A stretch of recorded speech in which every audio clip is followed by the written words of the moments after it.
ಶ್ರೀರಾಮನನ್ನ ಹೃದಯದಲ್ಲಿ ಸ್ಥಾಪಿಸಿಕೊಳ್ಳುತ್ತ ಪೂಜ್ಯ ರಾಜೇಶ್ವರಕರವರಾದ ಮಾತಾಜಿಯವರಿಗೆ ವಂದಿಸುತ್ತ ಹಾಗೂ ಪೂಜ್ಯ ಶ್ರೀ ಶ್ರೀ ಬ್ರಹ್ಮಾನಂದ ಭಾರತಿ ಸ್ವಾಮೀಜಿಯವರ ಪಾದಾರ್ಘ್ಯಗಳನ್ನು ವಂದಿಸುತ್ತ ಆತ್ಮೀಯ ಸಾಧಕಿದರೆ, ಈ ದಿನ ನವರಾತ್ರಿ ಹಬ್ಬದ 6ನೇ ದಿನ. ಈ ದಿನ ನಮಗೆ ನವರಾತ್ರಿ ಹಬ್ಬ ಅಂದಾಗ ತುಂಬ ಸಂತೋಷ ಆಗುತ್ತೆ. ಎಲ್ಲ ಹಬ್ಬಗಳಿಗಿಂತಲೂ ವಿಶೇಷವಾದ ಆಧ್ಯಾತ್ಮಿಕದ ಹಬ್ಬ ಅಂದರೆ ನವರಾತ್ರಿಯ ಹಬ್ಬ.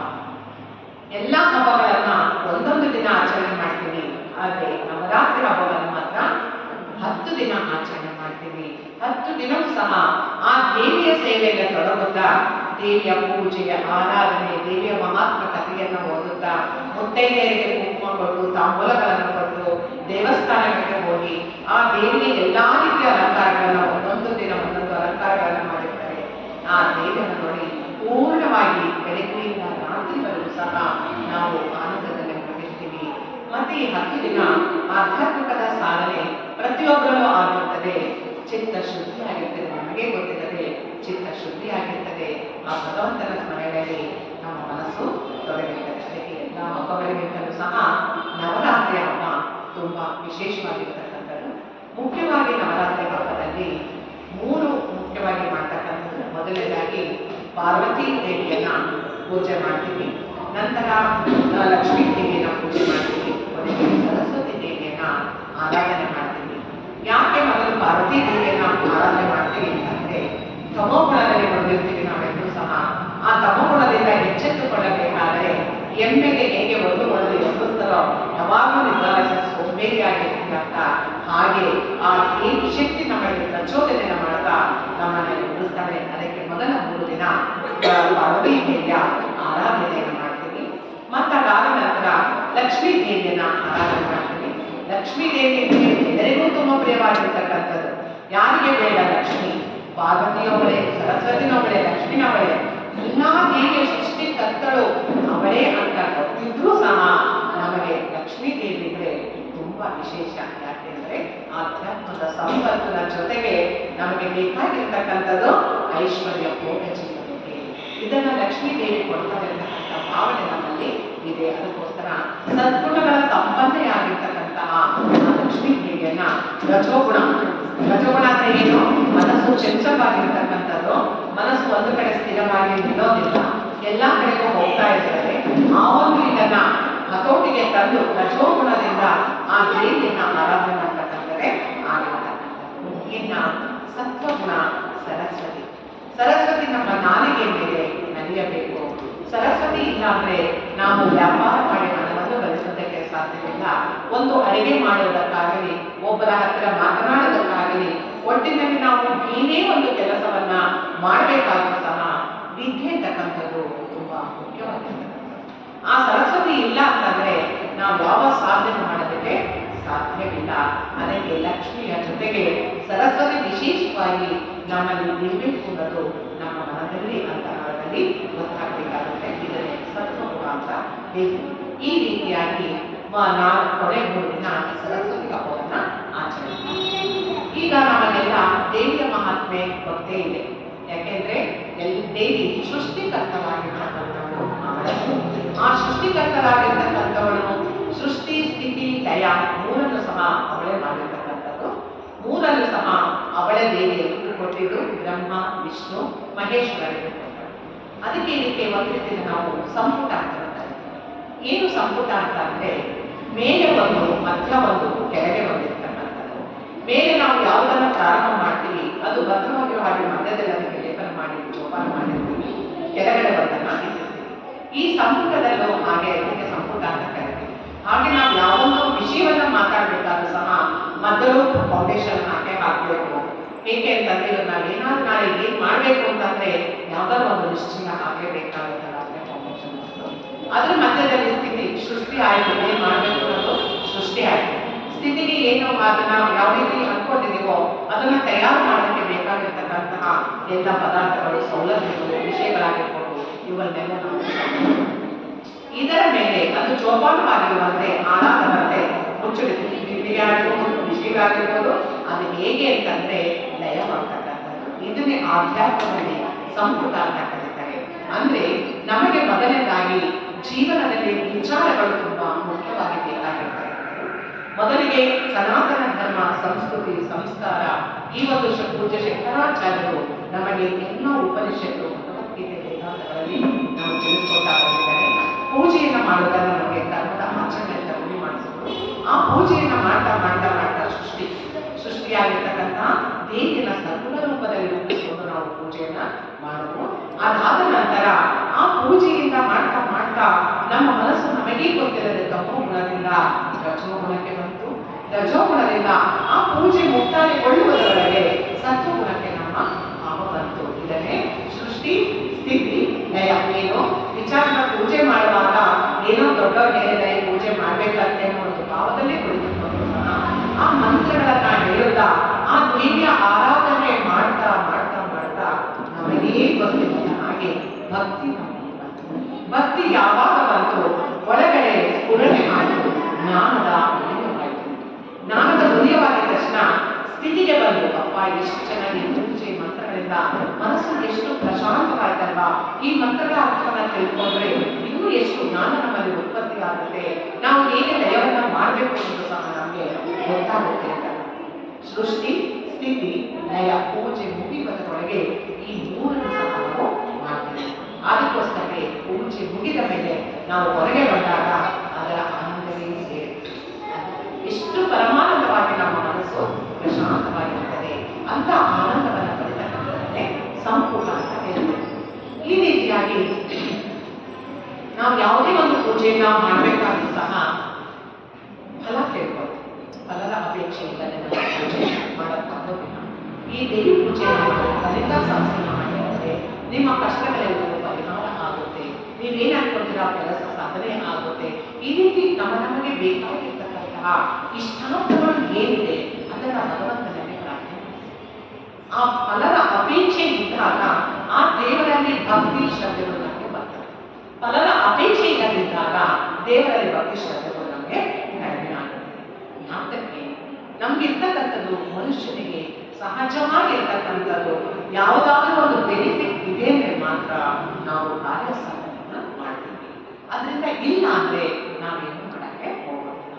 ಅದಕ್ಕೋಸ್ಕರ ಪೂಜ್ಯ ಶಂಕರಾಚಾರ್ಯರು ಪ್ರಪಂಚದಲ್ಲಿ ಪ್ರತಿಯೊಬ್ಬ ಮನುಷ್ಯನಿಗೂ ಪಶು ಪಕ್ಷಿ ಪ್ರಾಣಿಗೂ ಸಹ ಫಲದ ಆಸೆ ಇದ್ದೇ ಇದೆ. ಆ ಫಲವನ್ನ ಅಪೇಕ್ಷಿಸುವ ಪರಿಸ್ಥಿತಿ ಖಂಡಿತ ನೆರವೇರಿ ಅಂತ ಹೇಳಿ ಅದಕ್ಕೆ ಪ್ರತಿಯೊಂದರಲ್ಲೂ ಸಹ ಆ ಸಹಸ್ರನಾಮ ಅಷ್ಟೊಂದು ಯಾವುದೇ ಆಗಿರ್ಬೋದು ಭಗವದ್ಗೀತೆಯಲ್ಲಿ ಮುಗಿದ ಮೇಲೆ ಫಲ ಏನು ಕೊಡುತ್ತೆ ಅದನ್ನ ಹೇಗೆ ಈ ಫಲ ಕೊಡತ್ತೆ, ಖಂಡಿತ ಕೊಡುತ್ತೆ.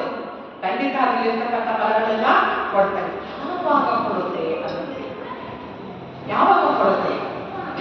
ಅಯ್ಯೋ ಅವ್ರು ಹೇಳಿದ್ದಾರೆ ಸಹಸ್ರನಾಮ ಮಾಡಿ ಪೂಜೆ ಮಾಡಿ ಈ ಫಲ ಸಿಗುತ್ತೆ ಒಳ್ಳೆಯದಾಗುತ್ತೆ ಅಂತ ಹೇಳಿದ್ದಾರೆ, ಅದಕ್ಕೆ ನೋಡೋಣ ಅಂತ ಮಾಡ್ತಾ ಇದ್ದೀನಿ ಅಂದಾಗ ನಮಗೆ ಫಲ ಸಿಗೋದಿಲ್ಲ. ಯಾಕೆ?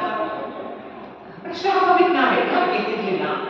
ಅಲ್ಲಿ ನನ್ನಲ್ಲಿ ಪೂರ್ಣವಾದ ಮೊದಲಿಗಾಗಿ ನಂಬಿಕೆನೇ ಇಲ್ಲ ಭಗವಂತನಲ್ಲಿ. ಆ ಒಂದು ಕಾರ್ಯ ಮಾಡಿದಾಗ ಕಾರ್ಯದಿಂದ ಈ ಫಲ ಸಿಗುತ್ತೇನ ಪೂರ್ಣವಾದ ಆತ್ಮವಿಶ್ವಾಸ ನಂಬಿಕೆ ನಮಗೆ ಯಾವಾಗಿಲ್ವೋ ಆಗ ಫಲ ಹಿಂದೆ ಸಿಗೋದಕ್ಕೆ ಸಾಧ್ಯವಾಗುತ್ತೆ. ಆ ಫಲ ಬರಬೇಕು ಅಂತಂದ್ರೆ ಆ ಸೇವೆಯಲ್ಲಿ ನಮ್ಮನ್ನು ನಾವು ತೊಡಗಿಸಿಕೊಳ್ಳಬೇಕು. ಆ ತೊಡಗಿಸಿಕೊಂಡಾಗ ಮಾತ್ರ ಅದು ಪೂರ್ಣ ಫಲದ ಸೇವೆ. ಇನ್ನು ಕೆಲವು ಹೇಳ್ತಾರೆ, ನಮಗೆ ಫಲದಾಪೇಕ್ಷೆ ಏನು ಇಲ್ಲಪ್ಪ, ನನಗೇನು ಬೇಕಾಗಿಲ್ಲ, ನನಗೆ ಭಗವಂತ ಏನು ಕೊಟ್ಟಿದನೋ ಅದರಲ್ಲಿ ತೃಪ್ತಿಯಾಗಿದ್ದೀನಿ, ನನಗೆ ಯಾವ ಫಲದ ಅಪೇಕ್ಷೆನೂ ಇಲ್ಲ, ಹಾಗಾದ್ರೆ ನಾನು ಇದನ್ನೆಲ್ಲ ಮಾಡೋ ಅವಶ್ಯಕತೆ ಇಲ್ಲವೇ? ಹಾಗಾದ್ರೆ ಸಹಸ್ರನಾಮ, ಭಗವದ್ಗೀತೆ, ವೇದ ಇವೆಲ್ಲ ಬೇರೆ ಅಂದ್ರೆ ಬೇಕು. ನೀವು ಫಲದ ಅಪೇಕ್ಷೆ ಇಲ್ಲ ಅಂದ ಮೇಲೆ ಮಧ್ಯಾಹ್ನಕ್ಕೆ ಬೇಕಿದು ಅಂದ್ರೆ ಫಲದ ಅಪೇಕ್ಷೆ ಇದ್ದವರಿಗೂ ಬೇಕು, ಇಲ್ಲದಿದ್ದವರಿಗೂ ಬೇಕು. ಯಾಕೆ ಬೇಕು ಅಂತಂದ್ರೆ ಅವರಿಗೂ ಫಲದ ಅಪೇಕ್ಷೆ ಯಾವುದಿದೆ ಅಂತಂದ್ರೆ, ಈ ಪ್ರಪಂಚವು ಮಿಥ್ಯ, ಪರಮಾತ್ಮ ಸತ್ಯ, ಅಣುವೇನು ಪುನಃನಾಶಗಳಲ್ಲೂ ಅಣು ಅಣುವಿನಲ್ಲೂ ಕಣ ಕಣದಲ್ಲೂ ಭಗವಂತನೇ ಇದ್ದಾನೆ.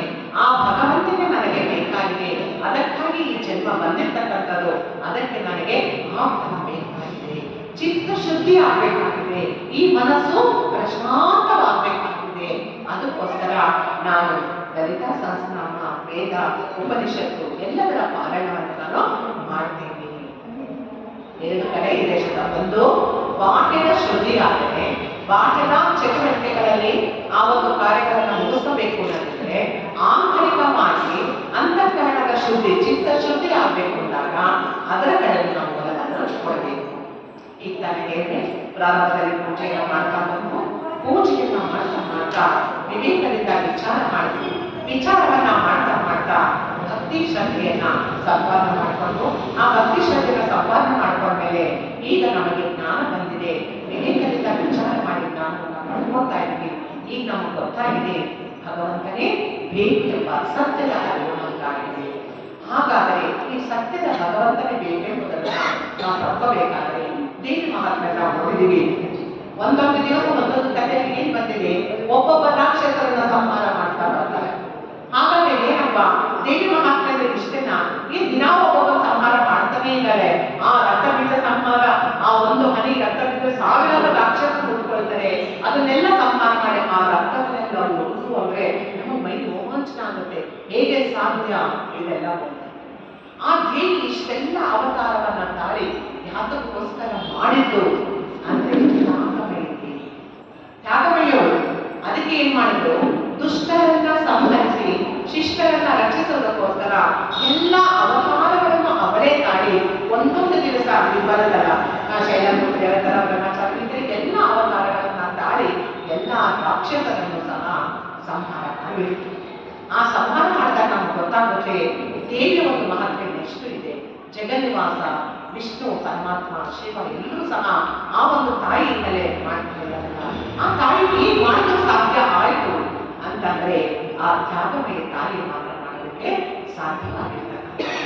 ಎಷ್ಟು ಸಾಕಾಗಿದ್ದರೂ ಸಹ ಅಮ್ಮ ಎಂದು ಕರೆದೊಡನೆ ಮಗು, ತಾಯಿ ಎಷ್ಟೇ ಕ್ರೋಧತನವಿರಲಿ, ರೋಷವಿರಲಿ, ಮನಸ್ಸಿಗೆ ಬೇಸರವಿರಲಿ, ಕಾಯಿಲೆ ಇರಲಿ, ಏನೇ ಇದ್ದರೂ ಸಹ ಆ ಅಮ್ಮ ಎನ್ನುವ ಕರೆಗೆ ಹೋಗ್ಬಿಟ್ಟು ತಾನು ಹೇಗೆ ಮಗುವಿನ ಬಳಿ ಹೋಗಿ ಆ ಎದೆಹಾಲನ್ನು ಗುಣಪಡಿಸಿ ಆ ಮಗುವನ್ನ ಹೇಗೆ ಸುಧಾರಿಸುತ್ತಾಳೋ ಇದೇ ಮೂಲ ಕಾರಣ ತಾಯಿ ಇರ್ತಕ್ಕಂಥದ್ದು. ಇಲ್ಲಿಂದ ಪ್ರಾರಂಭ ಆದವರು ತಾಯಿ ನಮ್ಮ ಜೀವ ಇರುವವರೆಗೂ ಸಹ ರಕ್ಷಣೆ ಮಾಡುವುದು ಇಷ್ಟೇ ಅಲ್ಲ, ನಮ್ಮನ್ನ ಜನ್ಮದಲ್ಲೂ ಸಹ ರಕ್ಷಿಸುತ್ತಾ ಬಂದಿರ್ತಕ್ಕಂಥವರು ಆ ದೇವಿ. ಅದಕ್ಕೆ ಹೇಳ್ತಾರೆ, ನೀನು ನಿನ್ನಗೋಸ್ಕರ ರಕ್ಷಣೆ ಮಾಡ್ಕೊಂತಾ ಇದೆಯಾ, ಆದ್ರೆ ಆತ್ಮಕ್ಕೆ ಬೇಕಾಗಿರುವ ರಕ್ಷಣೆಯನ್ನು ನೀನು ಮಾಡ್ಕೊಂತಾ ಇಲ್ಲ ಅಂತಕ್ಕಂಥದ್ದನ್ನ ಹೇಳ್ತಾರೆ. ಒಬ್ಬ ರಾಜ ಏನ್ ಮಾಡ್ತಾನೆ, ಒಂದು ದೃಷ್ಟಾಂತ ತಿಳ್ಕೊಳ್ಳೋದು. ಒಬ್ಬ ರಾಜ ಏನ್ ಮಾಡ್ತಾನೆ, ಸಾಮಾನ್ಯವಾಗಿ ಅವನಿಗೆ ಪ್ರಜೆಗಳ ಸೇವೆ ಮುಖ್ಯವಾಗಿರ್ತಕ್ಕಂಥದ್ದು. ಪ್ರಜೆಗಳ ಸೇವೆ ಮಾಡ್ತಾ ಮಾಡ್ತಾ ಅವನು ಜೀವನವನ್ನ ಕಲಿತಾ ಇದ್ದಾನೆ. ಪ್ರಜೆಗಳೆಲ್ಲ ಆನಂದವಾಗಿದ್ದಾರೆ, ಚೆನ್ನಾಗಿದ್ದಾರೆ, ಎಲ್ಲವೂ ಸೌಖ್ಯವಾಗಿದೆ ಅಂತ ತುಂಬಾ ಸಂತೋಷ ಪಡ್ತಾ ಇದ್ದಾನೆ. ಆಮೇಲೆ ಒಂದು ಸಾರಿ ಅವನು ಈ ರಾಜ್ಯವನ್ನೆಲ್ಲ ಬಿಟ್ಟು ಹೋಗಬೇಕಾದ ಸ್ಥಿತಿ ಬಂದೇ ಬರಬೇಕಾದ್ರು ಮನುಷ್ಯನು. ಆಗ ಹೊರಟಾಗ ಅವನಿಗೆ ಇನ್ನೇನು ಅಂತ್ಯಕಾಲ ಸಮೀಪಿಸಿದೆ. ಆಗ ರಾಜ ಹೇಳ್ತಾನೆ, ನಾನು ಹೋಗ್ಬಿಟ್ರೆ ಪ್ರಜೆಗಳನ್ನೆಲ್ಲ ರಕ್ಷಣೆ ಮಾಡೋದು ಯಾರು? ಪ್ರಜೆಗಳೆಲ್ಲ ಅನಾಥರಾಗ್ಬಿಡ್ತಾರೆ, ಪ್ರಜೆಗಳನ್ನೆಲ್ಲ ನೋಡ್ಕೊಳ್ಳೋದಿಲ್ಲ. ನನ್ನ ಯಾಕೆ ನೀನು ಯಮದೂತ ಕರ್ಕೊಂಡು ಹೋಗ್ತಾ ಇದೆಯಾ? ಯಮದೂತ ನಿನ್ನ ಕರುಣೆ ಅನ್ನೋದೇ ಇಲ್ಲಿವೆ, ಯಾಕೆ ನೀವು ಹೀಗೆ ಮಾಡ್ತಾ ಇದೀಯಾ? ನನ್ನ ಪ್ರಜೆಗಳ ಸ್ಥಿತಿ ಏನು ಹೀಗೆ ಅಂತ ಹೇಳ್ತಾರೆ. ಆವಾಗ ಯಮದೂತ ರಾಜ ಶಿವನ ರೂಪದಲ್ಲಿರ್ತಕ್ಕಂಥವನ್ನೇ ಹೇಳ್ತಾರೆ, ಈಶ್ವರ ನೋಡು, ಒಂದು ಸಾರಿ ನಿನ್ನ ಪ್ರಜೆಗಳೆಲ್ಲ ನಿನಗಾಗಿ ಏನ್ ಮಾಡ್ತಾ ಇದ್ದಾರೆ ಅಂತ ನೋಡು. ಅವಾಗ ನೋಡಿದಾಗ ಪ್ರಜೆಗಳೆಲ್ಲರೂ ಸೌಖ್ಯವಾಗೇ ಇದ್ದಾರೆ, ಈ ರಾಜ ಹೊರಟ ನಮ್ಮನ್ನೆಲ್ಲ ಬಿಟ್ಟು ಒಳ್ಳೆಯ ರಾಜ, ತುಂಬಾ ಚೆನ್ನಾಗಿ ನೋಡ್ಕೊಳ್ತಾ ಇದ್ದ, ಇನ್ನೇನು ಮಾಡೋದಕ್ಕೆ ಸಾಧ್ಯತೆ ಇಲ್ಲ. ಈಗ ಮತ್ತೊಬ್ಬ ಬೇರೆ ರಾಜನನ್ನ ಇಲ್ಲ, ಯುವರಾಜನನ್ನ ನೇಮಕ ಮಾಡಿ ರಾಜ್ಯಭಾರವನ್ನ ಮುಂದುವರೆಸೋಣ ಎಂಬ ಸಂತೋಷದಲ್ಲಿದ್ದಾರೆ ಹೊರತು ರಾಜ ಹೋಗಿಬಿಟ್ಟನಲ್ಲ, ಇನ್ನು ರಾಜ್ಯಭಾರದ ಕಥೆ ಏನು, ನಮ್ಮ ಜೀವನದ ಕಥೆ ಏನು, ನನ್ನ ಉಸಿರಿನ ಕಥೆ ಏನು ಅಂತ ಯಾರು ಚಿಂತೆ ಮಾಡ್ತಾ ಇಲ್ಲ. ರಾಜ ನೋಡಿ ಎಲ್ಲರನ್ನ ನೋಡು, ಈಗಾಗಲೇ ನಿನಗೆ ಅರ್ಥ ಆಯ್ತಾ? ಎಲ್ಲವನ್ನು ಮಾಡುವವರು ನಾವು ಯಾರು ಅಲ್ಲ, ಆ ದೇವಿ ಜಗದ್ರಕ್ಷಕನೇ ಮಾಡ್ತಕ್ಕಂಥವಳು, ಪ್ರತಿಯೊಬ್ಬರನ್ನು ರಕ್ಷಣೆ ಮಾಡುವವಳು, ಹಾಲನೆ ಪೋಷಣೆ ಮಾಡಿ ಬೆಳೆಸ್ತಕ್ಕಂಥವಳು ಆ ದೇವಿ. ನೀನ್ಯಾಕ ದುಃಖ ಪಡ್ತಾ ಇಲ್ಲ ಅಂತ ಹೇಳಿದಾಗ ರಾಜನಿಗೆ ಅನ್ಸುತ್ತೆ, ಹಾಗಾದ್ರೆ ನಾನು ಏನು ತಪ್ಪು ಮಾಡದೆ ಅಂತ ಕೇಳಿದೆ ರಾಜ. ನೀನು ತಪ್ಪು ಮಾಡಲಿಲ್ಲ, ಆದರೆ ನೀನು ಬಾಹ್ಯವಾದ ಪ್ರಾಪಂಚಿಕ ಜೀವನದಲ್ಲಿ ಲೋಪವಿಲ್ಲದಂತೆ ನಿನ್ನ ಕರ್ತವ್ಯವನ್ನ ನಿಷ್ಠೆಯಿಂದ ತುಂಬಾ ಚೆನ್ನಾಗಿ ಪೂರೈಸಿದೆ. ಆದರೆ ನೀನು ಹುಟ್ಟಿದ್ದು ಯಾತಕ್ಕೋಸ್ಕರ? ನಿನ್ನ ಅಂತರಾತ್ಮದ ಬಗ್ಗೆ, ನಿನ್ನೊಳಗಿರುವ ಆತ್ಮದ ಬಗ್ಗೆ ನೀನು ಚಿಂತೆ ಮಾಡಲೇ ಇಲ್ಲ. ಅಲ್ಲೇ ನೀನು ಎಡವಿದ್ದು ನೀನು ಅಲ್ಲಿದೆ. ಹಾಗಾದ್ರೆ ನಾನೇನ್ ಮಾಡಬೇಕಿತ್ತು? ಹೌದು, ನೀನು ಒಂದು ಆತ್ಮದ ಬಗ್ಗೆ ಚಿಂತನೆ ಮಾಡಬೇಕಿತ್ತಲ್ವಾ? ಆತ್ಮೋದ್ಧಾರ ಮಾಡ್ಕೊಳ್ಳೋದಕ್ಕೋಸ್ಕರ ಹೇಗೆ ಅಂತಂದ್ರೆ, ಪ್ರತಿಯೊಬ್ಬ ರಾಜನು ಪ್ರಜೆಗಳ ರಕ್ಷಣೆಗಾಗಿ ಎಲ್ಲಾ ಸೌಖ್ಯವನ್ನು ಮಾಡಿದ್ದರೂ ಸಹ ಅವನು ಏನಾದರೂ ಆಪತ್ತು ಬಂದಾಗ ತಪ್ಪಿಸಿಕೊಳ್ಳುವುದಕ್ಕೆ ಒಂದು ಸುರಂಗ ಮಾರ್ಗವನ್ನ ಮಾಡಿಕೊಂಡೇ ಇರ್ತಾನೆ. ಆ ಸುರಂಗ ಮಾರ್ಗದಲ್ಲಿ ಹೇಗೆ ತಾನು ಹೋಗಿ ತಪ್ಪಿಸಿಕೊಳ್ಳುತ್ತಾನೋ ಹಾಗೆಯೇ ನೀನು ಸಹ ಈ ದೇಹದ ಭಾವವನ್ನ ಒಂದು ದಿವಸ ಬಿಡಲೇಬೇಕಲ್ಲ. ದೇಹದ ಭಾವವನ್ನ ಬಿಟ್ಟು ಆತ್ಮಕ್ಕೆ ಆತ್ಮೋದ್ಧಾರಕ್ಕಾಗಿ ನನ್ನ ಜನ್ಮ ಸಾರ್ಥಕ ಆಗಬೇಕು, ನಾನು ಜ್ಞಾನವನ್ನು ಪಡ್ಕೋಬೇಕು, ನಾನು ಅರಿವಿಗೆ ನೀನು ಬರಲಿಲ್ಲ. ಆಗ ರಾಜನಿಗೆ ಜ್ಞಾನೋದಯ ಆಗುತ್ತಂತೆ. ಆಗ ಈಗಲೇ ಹೋಗಿ ನಾನು ಆ ದೇವಿಯ ಪಾದಕರ್ಮಗಳನ್ನ ಭದ್ರವಾಗಿ ಹಿಡಿತೀನಿ, ಇದರ ರಹಸ್ಯ ಏನು ಅಂತ ನಾನು ತಿಳ್ಕೊತೀನಿ ಅಂತ ಹೇಳಿ ರಾಜ ಹೋಗಿ ಮತ್ತೆ ಅವರು ಜ್ಞಾನವನ್ನ ಪಡ್ಕೊಂಡಂತೆ. ಹಾಗೆ ಈ ದೇವಿಯ ಮಹಾತ್ಮೆ ಕಥೆ ಎಲ್ರಿಗೂ ಗೊತ್ತಿರೋದ್ರಿಂದ ದೇವಿ ಮಹಾತ್ಮೆಗಿಂತ ಹೆಚ್ಚಾಗಿ ಇವಾಗ ನಾವು ಏನು ಶೃಂಗೇರಿಯಲ್ಲಿ ಪೂಜ್ಯ ಸ್ವಾಮೀಜಿಯವರಿಗೆ ಸನ್ಯಾಸತ್ವ 50 ವರ್ಷಗಳಾಗಿದ್ದರಿಂದ ಕಲ್ಯಾಣ ಋಷಿಸ್ತಮ ಅಂತ ಎಲ್ಲ ಕಡೆಗೂ ಶಿವ ಪಂಚಾಯತ್ಗಳು ನೃಸಿಂಹ ಸ್ತೋತ್ರವನ್ನು ಹೇಳ್ಕೊಡ್ತಾ ಇದ್ದಾರೆ. ಅದನ್ನ ಪಠನೆ ಮಾಡಿ ತುಂಬಾ ಒಳ್ಳೆಯದು ಅಂತ ಹೇಳಿ ಈ ಕಲ್ಯಾಣ ಋಷಿಸ್ತಮದ ಬಗ್ಗೆ ನಾವು ಇವತ್ತು ಚಿಂತನೆ ಮಾಡೋಣ. ಎಷ್ಟು ಚೆನ್ನಾಗಿದೆ ಅಂತಂದ್ರೆ, ಈ ತರ ನಾವೆಲ್ಲ ಗೊತ್ತಾಯ್ತು ಪ್ರಾಪಂಚಿಕ ಜೀವನ ಏನು, ಲೌಕಿಕ ಜೀವನ ಏನು, ನಾವು ಎಷ್ಟು ಮಾಡಬೇಕಾದ್ರೆ ಏನು, ಆ ತಾಯಿ ನಮ್ಮನ್ನ ಹೇಗೆ ರಕ್ಷಣೆ ಮಾಡ್ತಾರೆ. ಈ ಕಲ್ಯಾಣ ದೃಷ್ಟಿ ಸ್ಥಳದಲ್ಲಿ ವಿಶೇಷವಾಗಿ ಭಗವಂತನಿಗೆ ಒಂದು ನಮಸ್ಕಾರ ಮಾಡಿದರೂ ಸಹ ಆ ನಮಸ್ಕಾರ ನಮ್ಮ ಒಳಗೆ ಏನು ಕೆಲಸ ಮಾಡುತ್ತೆ, ಏನು ಫಲವನ್ನು ಕೊಡುತ್ತೆ ಅಂತಕ್ಕಂಥದನ್ನ ಪೂರ್ಣವಾಗಿ ವರ್ಣಿಸಿದ್ದಾರೆ. ಅದು ಒಂದೊಂದು ಕೇಳ್ತಾ ಹೋದ್ರೆ ನಮ್ಮ ಕಣ್ಣಲ್ಲಿ ಕಣ್ಣೀರು ಬರುತ್ತೆ, ಹೃದಯ ಸ್ಪಂದಿಸುತ್ತೆ, ಅಷ್ಟು ಚೈತನ್ಯವನ್ನು ನಮಗೆ ನೀಡುತ್ತೆ. ಆ ದೇವಿಯ ಮಹಾತ್ಮ ಕಥೆಗಳ ಜೊತೆಗೆ ದುಷ್ಟರನ್ನ ಸಮರ್ಥಕತ್ವ ಯಾವುದು, ನಮ್ಮಲ್ಲಿರ್ತಕ್ಕಂಥ ದುಶ್ಚಟಗಳು, ದುರ್ಗುಣಗಳು, ದುರಭ್ಯಾಸಗಳು, ದುರ್ವ್ಯಸನಗಳು, ದುರ್ವಿದ್ಯೆಗಳು, ಅಹಂಕಾರ, ಅಜ್ಞಾನ, ನಾನಿರ್ತಕ್ಕಂಥ ಭಾವ, ಇವೆಲ್ಲವೂ ಸಹ ದುಷ್ಟ ಶಕ್ತಿಗಳು. ಇವೆಲ್ಲವೂ ಸಹ ಸಂಹಾರ ಮಾಡಿ ದೇವಿ ನಮಗೆ ಆ ದೇವಿ ಮಹಾತ್ಮೆಯ ಮುಖಾಂತರ ನಮ್ಮನ್ನ ನನ್ನ ಪರಮ ಭಕ್ತರಾಗು, ನಿನ್ನ ಜೀವನದ ರಹಸ್ಯವನ್ನ ನೀನು ತಿಳಿದುಕೊಳ್ತಾ ದೇವಿ ತಿಳಿಸ್ತಾ ಹೋಗ್ತಾ ಇದ್ದಾರೆ. ಅದಕ್ಕೆ ದಿನ ಇದರ ರಹಸ್ಯವನ್ನು ನಾವು ತಿಳ್ಕೊಳ್ತಾ ಹೋಗಿ ಎಷ್ಟು ಶ್ಲೋಕ ಆಗುತ್ತೆ ಅಷ್ಟು ಚಿಂತನೆಯನ್ನ ಮಾಡೋಣ ಇರತಕ್ಕಂಥ ಸಮಯದಲ್ಲಿ. ನೋಡಿ, ಮೊದಲನೇದಾಗಿ ಹೇಳ್ತಾ ಇದ್ರೆ, ಕಲ್ಯಾಣ ವೃಷ್ಟಿ ದೇವಾಮೃತ ಪೂರಿತಾವಿಹಿ ಲಕ್ಷ್ಮೀ ಸ್ವಯಂ ವರಣ ಮಂಗಲ ದೀಪಿಕಾವಿಹಿ ಸೇವಾ ವಿಳಂಬ ತವ ಪಾದ ಸರೋಜ ಮೂಲೆ ನಾಕಾರಿಟಿ ಮನಸ್ಸಿ ಭಾಗ್ಯವತಾಂಚನ. ಅಂದ್ರೆ ತಾಯಿ, ಭಾಗ್ಯವಂತರಾದ ನಿನ್ನ ಭಕ್ತರು ನಿನ್ನ ಪಾದ ಸೇವೆಯನ್ನು ಮಾಡುತ್ತಾರೆ. ಎಷ್ಟು ಚೆನ್ನಾಗಿ ಹೇಳಿದರು, ಎಂದು ಪಾದ ಸೇವೆ ಮಾಡೋಣ. ಅವರೇ ಹೇಳ್ತಾರೆ ನೋಡಿ, ಭಾಗ್ಯವಂತರು ಮಾತ್ರ ನಿನ್ನ ಪಾದ ಸೇವೆಯನ್ನ ಮಾಡುತ್ತಾರೆ. ಆ ಸೇವೆ ಹೇಗಿರುತ್ತೆ ಅಂದ್ರೆ, ಅಮೃತವನ್ನ ಸುರಿಸುವ ಮಂಗಳದ ಮಳೆ ಬೀಳ್ದಂತೆ. ಮಳೆ ಪ್ರತಿನಿತ್ಯ ಬರ್ತಾ ಇದೆ, ಅದರಲ್ಲಿ ಮಂಗಳದ ಮಳೆ ಕರೀಬೇಕು ಅಂದ್ರೆ ಇಲ್ಲಿ ಏನ್ ಹೇಳ್ತಾ ಇದ್ದಾರೆ ಅಂತಂದ್ರೆ, ಆ ಒಂದು ಭಾಗ್ಯವಂತರು ಯಾರು? ಯಾರು ಭಾಗ್ಯವಂತರು? ನಾವು ತಾನೆ ಹೌದಲ್ವಾ? ಅಲ್ಲಿ ಸಂಶಯ ಯಾಕೆ ಬರ್ತಾ ಇದೆ ಅಂದ್ರೆ, ಭಾಗ್ಯವಂತರು ನಮ್ಮ ಪದ ಹೇಳಿದ ತಕ್ಷಣ ನಮ್ಗೆಲ್ಲರೂ ಡೌಟ್ ಆಗ್ತಾ ಇದೆ, ಹೌದು ನಾವು ಭಾಗ್ಯವಂತರು ಅಲ್ವೋ ಅಂತ.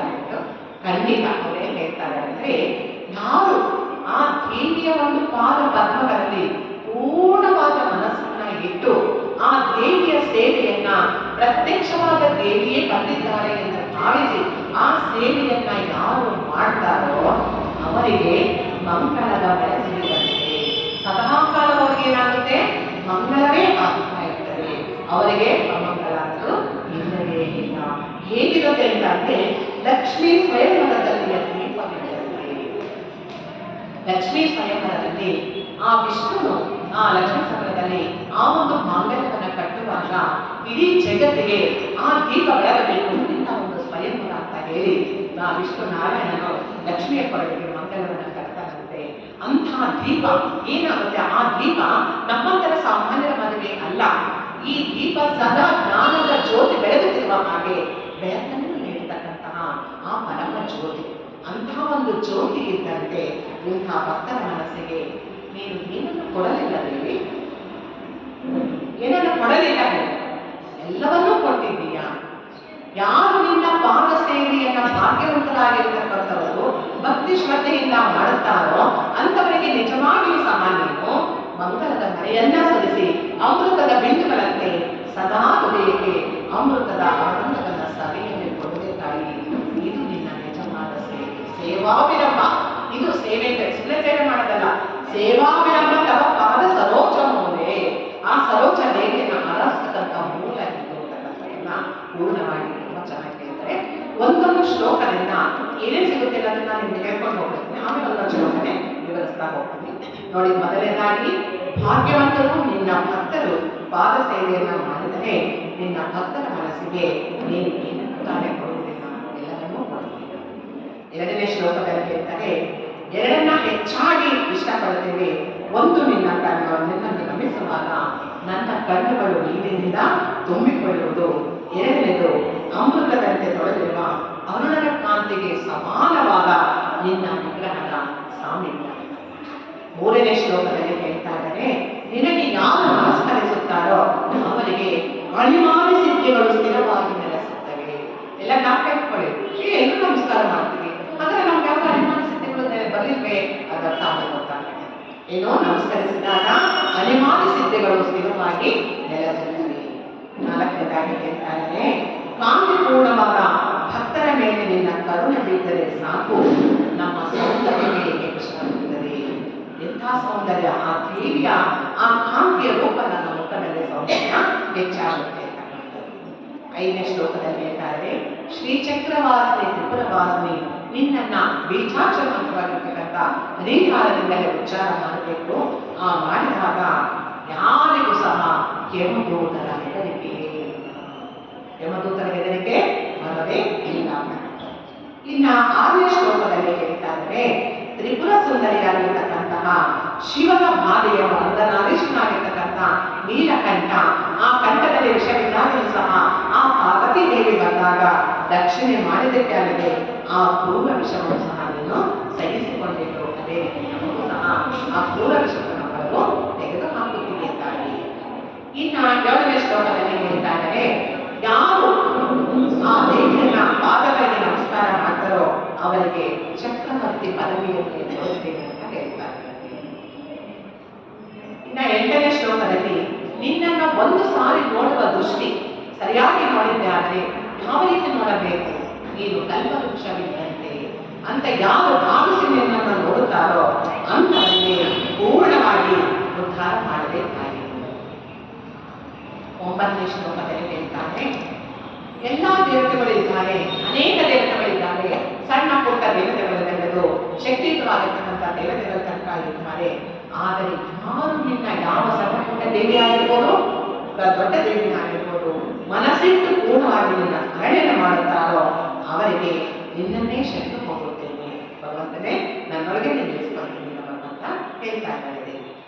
ಇನ್ನ 10ನೇ ಶ್ಲೋಕದಲ್ಲಿ ಹೇಳ್ತಾರೆ, ನಿನ್ನ ಕರುಣಾರೂಪ ದೃಷ್ಟಿಗೆ ಒಂದು ಸಾರಿ ನಿನ್ನ ದೃಷ್ಟಿ ನನ್ನ ಮೇಲೆ ತೋರಿದ್ದೇ ಆದರೆ ಭೂತ ಭವಿಷ್ಯದ ವರ್ತಮಾನಕಾಲದಲ್ಲೂ ಸಹ ನನಗೆ ಯಾವ ತೊಂದರೆಯೂ ಆಗುವುದೇ ಇಲ್ಲ ಅಂತ ದೇವಿ ಹೇಳ್ತಾರೆ.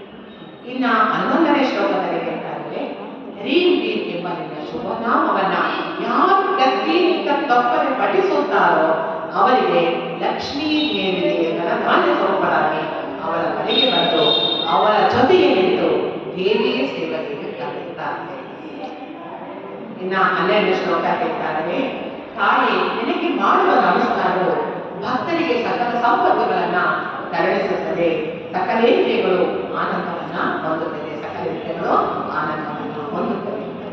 ಇನ್ನ 13ನೇ ಶ್ಲೋಕದಲ್ಲಿ ಹೇಳ್ತಾರೆ, ಶಿವನ ಉಗ್ರ ಭೈರವ ರೂಪವನ್ನ ತಾಳಿ ತಾಂಡವ ನಾಟ್ಯ ಮಾಡುತ್ತಾ ಇದ್ರೂ ಸಹ ಪ್ರಪಂಚದ ಸಂಹಾರದಲ್ಲಿ ನಿರತನಾಗಿದ್ದಾನೆ. ಅಂತಹ ಸಮಯದಲ್ಲೂ ಶಿವನ ಜೊತೆ ಬಿಲ್ಲು ಬಾಣಗಳನ್ನ ಇಟ್ಟುಕೊಂಡು ನೀನು ಶಿವನ ಜೊತೆ ನಿಂತು ದುಷ್ಟರನ್ನ ಸಂಹಾರ ಮಾಡಿದ ತಾಯಿಗೆ ಅಲ್ಲವೇನು. 14ನೇ ಶ್ಲೋಕದಲ್ಲಿ ಹೇಳ್ತಾರೆ, ನೀನು ತಲೆ ಮೇಲೆ ಬರೆಯುತ್ತಿರುವ ಕಿರೀಟವನ್ನ ಧರಿಸಿದೆಯಾ, ಆಕೆ ಆ ಒಂದು ದಿವಸದಿಂದ ತೇಜಪುಂಜವಾದ ನಿನ್ನ ಶರೀರ ನನ್ನ ಮನಸ್ಸಿನಲ್ಲಿ ಸದಾ ನೆಲೆಸಲಿ. ಆ ದೇವಿಯ ಪೂರ್ಣ ಸ್ವರೂಪವನ್ನ, ಆ ಕಿರೀಟವನ್ನೇ ನಾವು ದೃಷ್ಟಿಸಿ ನೋಡಿದಾಗ ಆ ಕಿರೀಟದ ಕಾಂತಿ ಶಕ್ತಿಯುತವಾಗಿರತಕ್ಕಂತಹ ಒಂದು ಭಾವ ನಮಗೆ ಕೊಟ್ಟಾಗ ನನ್ನ ಶರೀರವು ನಿನ್ನ ಹೃದಯದಲ್ಲಿ ಮನಸ್ಸಿನಲ್ಲಿ ಸದಾ ನೆಲೆಸುತ್ತಿರ್ತಕ್ಕಂಥದನ್ನ ಹೇಳ್ತಾರೆ. 15ನೇ ಶ್ಲೋಕದಲ್ಲಿ ಹೇಳ್ತಾರೆ, ರೀ ಎಂಬ ಅಕ್ಷರವೇ ನಿನ್ನ ಹೆಸರು ಆಗಿರುವುದರಿಂದ ನಿನ್ನ ತೇಜಸ್ಸು ಹೇಗೆ ನಮಗೆ ಕೆಲಸ ಮಾಡುತ್ತೆ, ಪಂಚಭೂತವಾಗಿ ಪರಿಣಾಮವನ್ನ ಹೊಂದಿದೆ. ಈ ಪಂಚಭೂತಗಳು ಬ್ರಹ್ಮಾದಿ ದೇವತೆಗಳ ಸುಖವನ್ನ ಅನುಭವಿಸುತ್ತವೆ. ಈ ರೀತಿ ಈ ಒಂದು 15 ಶ್ಲೋಕಗಳಲ್ಲೂ ಸಹ ಆ ದೇವಿಯ ಮಹತ್ವವನ್ನ ಹೇಳ್ತಾರೆ. ಈಗ ನಮ್ಗೆ ಅನಿಸುತ್ತಲ್ಲ, ಒಂದೊಂದು ಲೈನನ್ನೇ ನಾವು ತಿಳ್ಕೊಂಡಾಗ ಎಷ್ಟು ಅದ್ಭುತವಾಗಿರ್ತಕ್ಕಂಥದ್ದು. ಈ ಒಂದು ಕಲ್ಯಾಣ ಉಷ್ಟಿಸ್ತವಾಗಿ ಏಕೆ ಅಂತಂದ್ರೆ, ನಮಗೆ ನಮ್ಮ ಆತ್ಮ ಕಲ್ಯಾಣ ಮಾಡಿಕೊಳ್ಳೋದಕ್ಕೋಸ್ಕರ ನಾವು ಇಲ್ಲಿಯವರೆಗೂ ಲಲಿತಾ ಸಹಸ್ರನಾಮ ವಿಷ್ಣು ಸಹಸ್ರನಾಮ ಖಂಡಿತವನ್ನು ಸದಾ ಹೇಳ್ಕೊಳ್ತಾ ಇರೋಣ. ಅದರ ಜೊತೆಗೆ ಈ ಕಲ್ಯಾಣ ಉಷ್ಟಿಸ್ತವನ್ನ ಬಾಯಿಗೆ ಪಠನೆ ಮಾಡುವ ಹಾಗೆ ಬಾಹ್ಯ ಮಾಡಿಕೊಂಡು ನಾವು ಪ್ರತಿನಿತ್ಯ ಈ ಅರ್ಥವನ್ನ ತಿಳಿದುಕೊಂಡು ನಾವು ಪಠನೆ ಮಾಡಿದ್ದೇ ಆದರೆ ಖಂಡಿತವಾಗಿಯೂ ನಮ್ಮ ಆತ್ಮ ಕಲ್ಯಾಣವಾಗುವುದರಲ್ಲಿ ಸಂಶಯವೇ ಇಲ್ಲ. ಜನ್ಮ ಕಡಿಮೆ ಆಗಿ ಹೋಗುತ್ತೆ, ಕೊನೆಗೆ ಮುಕ್ತಿಯನ್ನು ಸಹ ನಾವು ಗಳಿಸೋದಕ್ಕೆ ಸಾಧ್ಯವಿದೆ ಅಂತಕ್ಕಂಥದ್ದು ಈ 15 ಶ್ಲೋಕಗಳಲ್ಲಿ ಪೂಜ್ಯ ಶಂಕರಾಚಾರ್ಯರು ಪೂರ್ಣವಾಗಿ ನಮಗೆಲ್ಲರಿಗೂ ಮನದಟ್ಟವಾಗುವಂತೆ ವರ್ಣನೆ ಮಾಡಿದ್ದಾರೆ. ಈ ಒಂದು ವರ್ಣನೆಯನ್ನ ಒಂದೊಂದು ತಿಳಿತಾ ಹೋಗೋಣ, ಎಷ್ಟು ಅರ್ಥ ಆನಂದವಾಗಿ ಉಳಿತಾರೆ. ಮೊದಲನೇದಾಗಿ ಗೊತ್ತಾಯ್ತು ನಮಗೆ, ಭಾಗ್ಯವಂತರು ಯಾರು ನಿನ್ನ ಸೇವೆಯನ್ನು ಮಾಡ್ತಾರೋ ಅವರಿಗೆ ಲಕ್ಷ್ಮೀ ಸರೋವರದಲ್ಲಿ ದೀಪವಿದ್ದಂತೆ ಅಮೃತವನ್ನ ಸುರಿಸುವ ಮಳೆಯಂತೆ ಸದಾ ನಮ್ಮನ್ನ ಸಂತೋಷ ತೃಪ್ತಿಗಳಿಂದ ನಮ್ಮನ್ನ ಇಳಿಸುತ್ತೀಯ ತಾಯಿ ಅಂತಕ್ಕಂಥದ್ದು ನಮ್ಗೆ ಅರ್ಥ ಆಯ್ತು. ಈಗ ಹೇಳ್ತಾ ಇದ್ದಾರೆ ದೇವಿ ಮತ್ತೆ, ತಾಯಿ ನಾನು ನಿನ್ನನ್ನ ಹೇಳಕ್ಕೆ ತುಂಬಾ ಇಷ್ಟಪಡ್ತೀನಿ. ಯಾವುದಕ್ಕೆ ಇಷ್ಟಪಡ್ತೀನಿ ಅಂತಂದ್ರೆ, ನನಗೆ ನಿನ್ನ ಸ್ವರೂಪವನ್ನ ನೋಡಿದ ತಕ್ಷಣ ಆ ಭಾವ ಹೇಗೆ ಐಕ್ಯವಾಗಬೇಕು ಅಂತಂದ್ರೆ, ಈ ಪ್ರಾಪಂಚಿಕವಾಗಿರ್ತಕ್ಕಂಥ ಶರೀರ ಭಾವ ಇದೆ, ಈ ಶರೀರ ಭಾವ ಪೂರ್ಣವಾಗಿ ಆತ್ಮ ಭಾವದಲ್ಲಿ ನಿನ್ನನ್ನು ನೋಡುವ ಹಾಗೆ ಆಗಬೇಕು. ಹೇಗೆ ಆಗಬೇಕು ಅಂತಂದ್ರೆ, ನಿನ್ನ ಪೂರ್ಣ ಸ್ವರೂಪವನ್ನು ನನ್ನ ಕಣ್ಣಿನ ತುಂಬ, ಮನಸ್ಸಿನ ತುಂಬ, ಹೃದಯದ ತುಂಬ ತುಂಬಿಕೊಂಡಾಗ ನನ್ನ ಕಣ್ಣಲ್ಲಿ ಕಣ್ಣೀರು ತುಂಬಬೇಕು. ಆ ಕಣ್ಣಲ್ಲಿ ಕಣ್ಣೀರು ಬಂದಾಗ ಆ ಕಣ್ಣೀರು ಇಷ್ಟು ಆನಂದ ತೃಪ್ತಿಯನ್ನು ಕೊಡುತ್ತೆ ಎಂದರೆ ನನ್ನ ಜನ್ಮವೇ ಸಾರ್ಥಕವಾಯಿತು, ಇನ್ನು ನಾನು ಏನಕ್ಕೂ ಭಯಪಡಬೇಕಾಗಿಲ್ಲ, ದೇವಿ ನನ್ನ ಜೊತೆಗೆ ಸದಾ ಕಾಲ ಇದ್ದಾಳೆ, ಇನ್ನು ನಾನು ಚಿಂತೆ ಮಾಡುವ ಅವಶ್ಯಕತೆ ಇಲ್ಲ ಅಂತಕ್ಕಂಥ ಆ ಕಣ್ಣೀರು ನನ್ನಲ್ಲಿ ಸುರಿಯಬೇಕು ತಾಯಿ. ಇದನ್ನು ನಾನು ಕೇಳ್ಕೊಳ್ತಾ ಇದ್ದೀನಿ, ಇಷ್ಟಪಡ್ತೀನಿ. ಎರಡನೇದಾಗಿ, ಅಮೃತದಿಂದ ತೊಳೆದಂತಿರುವ ಸಾವಿರಾರು ಅರುಣರ ಕಾಂತಿಗೆ ಸಮಾನವಾದ ನಿಮ್ಮ ನಿಗ್ರಹದ ಸಾಮರ್ಥ್ಯ. ಇಲ್ಲಿ ಗಮನಿಸಬೇಕು, ಅರುಣನ ಕಾಂತಿಗೆ ಅರುಣೋದಯ, ಸೂರ್ಯ ಉದಯ ಆಗುವುದಕ್ಕೆ ಮುಂಚೆ ಅರುಣೋದಯ ಆಗುತ್ತೆ. ಅರುಣೋದಯ ಆದಾಗ ಆ ಪೂರ್ಣವಾದ ಬೆಳಕು ನನ್ನ ಮೇಲೆ ಬೀಳಬೇಕು. ಈ ನಿನ್ನ ಭಕ್ತರ ಮೇಲೆ ನಿನ್ನ ಒಂದು ಬೆಳಕನ್ನು ನೀನು ಕೊಟ್ಟು ನಮ್ಮನ್ನ ರಕ್ಷಿಸಬೇಕು. ನಿನ್ನ ಸಗುಣಾಕಾರ ರೂಪವಾಗಿರ್ತಕ್ಕಂತಹ ವಿಗ್ರಹವಾದರೂ ಸಹ ಆ ವಿಗ್ರಹದಲ್ಲಿ ಪೂರ್ಣವಾದ ತೇಜೋಪುಂಜಗಳ ಕಾಂತಿ ಇರ್ತಕ್ಕಂತಹ ಆ ಕಾಂತಿಯ ಬೆಳಕನ್ನ ನನಗೆ ನೀನು ಹರಿಸಬೇಕು ತಾಯಿ. ಆ ಬೆಳಕಿನಲ್ಲಿ ಆ ಒಂದು ನಿನ್ನನ್ನು ನಾನು ನೋಡಿ ಆನಂದಿಸಬೇಕು ತಾಯಿ. ಈ ಎರಡನ್ನ ನಾನು ಸದಾ ನಿನ್ನಲ್ಲಿ ಕೇಳಿಕೊಳ್ತೇನೆ. ಇದರ ಅರ್ಥ ಏನೆಂದರೆ, ನಾವು ಪ್ರತಿನಿತ್ಯ ದೇವರ ದರ್ಶನ ಮಾಡುವಾಗ ಈ ಭಾವವನ್ನು ನಾವು ಅರ್ಥ ಮಾಡಿಕೊಂಡು ಈ ಭಾವದಲ್ಲಿ ದೇವಿಯ ದರ್ಶನ ಮಾಡಿ ಪ್ರಾರ್ಥನೆ ಮಾಡಿ ನಮಸ್ಕಾರ ಮಾಡಿದಾಗ ಖಂಡಿತ ನಮಗೆ ತುಂಬಾ ಸಿಗುತ್ತೆ. ನಾವೇನ್ ಮಾಡ್ತೀವಿ, ದೇವಿ ಅಲಂಕಾರ ತುಂಬಾ ಚೆನ್ನಾಗಿ ಮಾಡಿದ್ದಾರೆ, ಒಡವೆಯಿಂದ ಅಲಂಕಾರ ಸಖತ್ತಾಗಿದೆ, ತುಂಬಾ ಚೆನ್ನಾಗಿದೆಯಪ್ಪ, ದೇವಿ ನಿಮ್ಗೆ ನಮಸ್ಕಾರ ಅಂತ ಹೇಳ್ಬಿಟ್ಟು ಬಂದು ನಾವು ಮಾತಾಡ್ತೀವಿ ಖಂಡಿತ. ಆದ್ರೆ ಅದೇ ನಮಸ್ಕಾರ ಒಂದೇ ನಿಮಿಷ ಮಾಡುವ ನಮಸ್ಕಾರ ಕಣ್ಣಲ್ಲಿ ಕಣ್ಣೀರು ಬರುವಂತಾಗಬೇಕು, ಹೃದಯ ತುಂಬಿ ಬರಬೇಕು ಅಂತ ಒಂದು ನಮಸ್ಕಾರವನ್ನು ನಾವು ಮಾಡಿಕೊಳ್ಳುವ ಅಭ್ಯಾಸ ಮಾಡಿಕೊಳ್ಳಬೇಕು. ಇದನ್ನೇ ಭಾಗ್ಯವಂತರು ಮಾತ್ರ ಪಾದ ಸೇವೆ ಮಾಡಲು ಸಾಧ್ಯ ಅಂತ ದೇವಿ ಬಿಡಿಸಿ ಬಿಡಿಸಿ ಬಿಡಿಸಿ ನಮಗೆ ಹೇಳ್ತಾರೆ. ಈ ರೀತಿಯಾಗಿ ಸಾವಿರಾರು ಆಗಿದೆ ಸಮಾನವಾದ ನಿನ್ನ ವಿಗ್ರಹದ ಸಾಮೀಪ್ಯ. ಅವಾಗೇನಾಗುತ್ತೆ, ಆ ಸಗುಣಾಕಾರದ ವಿಗ್ರಹವಾದರೂ ಸಹ ಅದು ನಿರ್ಗುಣಾಕಾರವಾಗಿ ನಮಗೆ ಗೊತ್ತಾಗುತ್ತೆ. ನಾವು ಅನ್ಕೊಂತೀವಿ ಅದು ವಿಗ್ರಹ ಅಂದ್ರೆ ಅದು ಶಿಲೆ, ಪೂಜಿಸಿದರೆ ಶಿಲೆ, ಇಲ್ಲಾಂದರೆ ಕಲ್ಲಲ್ಲವೇ ಅದು ಖಂಡಿತ. ಆದರೆ ಪೂಜಿಸುವಾಗ ನಿನ್ನ ಭಾವ ಐಕ್ಯವಾಗಿದ್ದಲ್ಲಿ ಅದು ನಿಜವಾಗಿಯೂ ದೇವಿ ಸ್ವರೂಪವೇ ಅಲ್ಲಿ ಬಂದಿರ್ತಾರೆ. ಆ ಶಕ್ತಿಯ ಉತ್ಪತ್ತಿ ಆಗಿರ್ತಕ್ಕಂಥದ್ದು. ಪ್ರತಿನಿತ್ಯ ಎಲ್ಲರೂ ಅಭಿಷೇಕ ಮಾಡಿ ಮಾಡಿ ನಿನ್ನ ದರ್ಶನವನ್ನ ಮಾಡಿ ಪುನೀತರಾಗಿರ್ತಕ್ಕಂತಹ ನಿನ್ನ ಅಮೃತದ ಶಿಲೆ ಸಗುಣಾಕಾರವಾಗಿರ್ತಕ್ಕಂಥದ್ದು ನನಗೆ ಆ ದರ್ಶನವನ್ನ ನಿರ್ಗುಣಾಕಾರದಲ್ಲಿ ತೋರಿಸಿಬಿಟ್ಟ ಆ ದೇವಿಯಲ್ಲಿ ಪ್ರಾರ್ಥನೆ ಮಾಡಬೇಕು. ಮೂರನೇದಾಗಿ ಹೇಳ್ತಾರೆ, ಈಶತ್ವನಾಮ ಕಲುಷಾಹ ಕತಿವಾನ ಸಂತಿ ಬ್ರಹ್ಮಾದಯ ಪ್ರತಿಭವ ಪ್ರಲಯಾಭಿಭೂತಾಹ ಏಕಸ್ತ ಏ ಜನನಿ ಸ್ಥಿರಸ್ಥಿತಿರಾಸ್ತೆ ಪಾಲಿನೋಸ್ತವ ಸತ್ವಪ್ರತಿ ಕರೋತಿ. ತಾಯಿ ಎಷ್ಟೊಂದು ನೇಮಗಳಿದ್ದಾನೆ, ನೀನೊಬ್ಬನೇ ಇರೋದು. ಎಷ್ಟು ನಮ್ಮ ಸನಾತನ ಧರ್ಮದಲ್ಲಿ ಲೆಕ್ಕವಿಲ್ಲದಷ್ಟು ದೇವತೆಗಳಿದ್ದಾರೆ. ಆದರೆ ಅವರೆಲ್ಲರ ಪ್ರತಿಯೊಬ್ಬರ ಸೃಷ್ಟಿ ಮಾಡಿರ್ತಕ್ಕಂಥವ್ರು ಯಾರು? ಯಾರು ಸೃಷ್ಟಿ ಮಾಡಿದ್ರು? ದೇವಿನಲ್ಲ. ಆ ಸೃಷ್ಟಿ ಮಾಡಿರ್ತಕ್ಕಂಥ ದೇವಿಯೇ ಏನಾಗಿರೋದ್ರಿಂದ ಎಲ್ಲಕ್ಕೂ ಸಹ ಒಂದು ದಿವಸ ಪ್ರಳಯ ಆಗಿದ್ದಾಗುತ್ತೆ ಅನ್ನೋದು. ಪ್ರಳಯ ಆಗಿದೆ ತಾನೆ, ಪ್ರಳಯ ಆದರೆ ಯಾವುದೇ ಇರೋದಕ್ಕೆ ಸಾಧ್ಯವೇ ಇಲ್ಲ. ಆ ಪ್ರಳಯಕ್ಕೆ ನಾಶ ಹೊಂದುವವರೇ ಆ ದೇವಿ ಏನಾಗಿರ್ತವಾಗ ಈಶ್ವರ ಎಂಬ ಹೆಸರಿಗೆ ಅವರು ಯಾರು ನಿನ್ನನ್ನು ಒಮ್ಮೆಯಾದರೂ ನಮಸ್ಕರಿಸುತ್ತಾರೋ ಅವರಿಗೆ ಅನಿವಾರ್ಯ ಸಿದ್ಧಗಳು ಸ್ಥಿರವಾಗಿ ನೆಲೆಸುತ್ತವೆ. ಈಗ ದೇವಿಯ ಅರ್ಥವನ್ನು ನಾವು ತಿಳ್ಕೊಂಡು ದೇವಿ ಇವಾಗ ನಾವು ನಮಸ್ಕಾರ ಮಾಡೋಕೆ ಏನ್ ಮಾಡ್ಬೇಕು?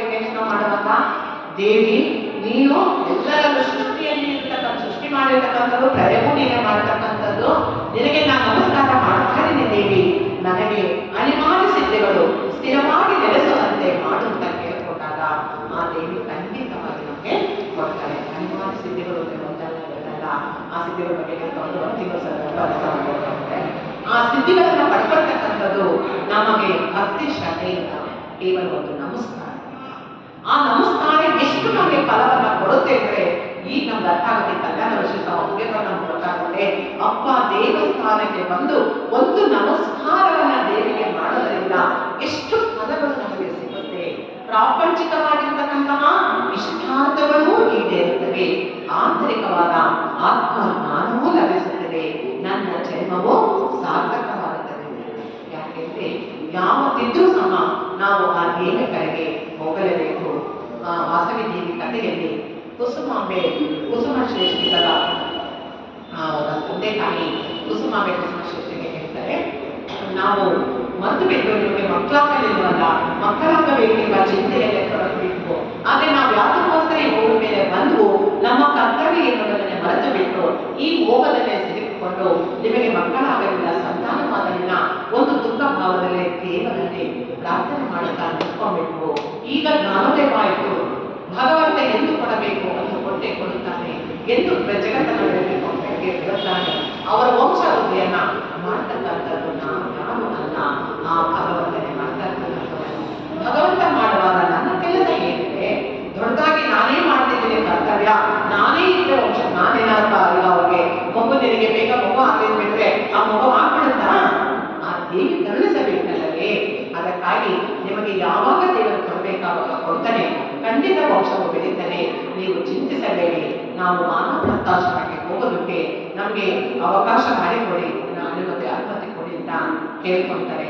ಆವಾಗ ಏನಮ್ಮ ಇದ್ದಕ್ಕಿದ್ದ ಹಾಗೆ ಹೀಗೆ ಬೆಳಗ್ಗೆ ಎದ್ದ ತಕ್ಷಣ ಈ ರೀತಿ ನಮಗೆ ಹೇಳ್ತಾ ಇದ್ದಿಲ್ಲ, ಹಾಗೆ ಈ ರೀತಿ ಕುಡಿತಾ ಇದ್ದಾಗ ಇಲ್ಲಪ್ಪ, ಯಾವ ಮನುಷ್ಯನೇ ಆಗಲಿ ಹುಟ್ಟಿದ ಮೇಲೆ ಒಂದು ಹಂತದವರೆಗೆ ಪ್ರಾಪಂಚಿಕ ಜೀವನವನ್ನು ಮಾಡಬೇಕು. ನಂತರ ಪ್ರಸ್ಥಾಶ್ರಮ ಜೀವನ ಪ್ರತಿಯೊಬ್ಬರು ಮಾಡಲೇಬೇಕಪ್ಪ. ಅದಕ್ಕಾಗಿ ನಾವು ಹುಟ್ಟಿರ್ತಕ್ಕಂಥದ್ದು ಅದನ್ನು ಮರಿಬಾರ್ದು. ಅದಕ್ಕಾಗಿ ನಾವು ಹೋಗಿ ಇನ್ನ ಪ್ರಾಪಂಚಿಕ ಉದ್ಧಾರ, ಸಂಸಾರದ ಉದ್ಧಾರ ಎಲ್ಲವೂ ಮುಗಿದಿದೆ.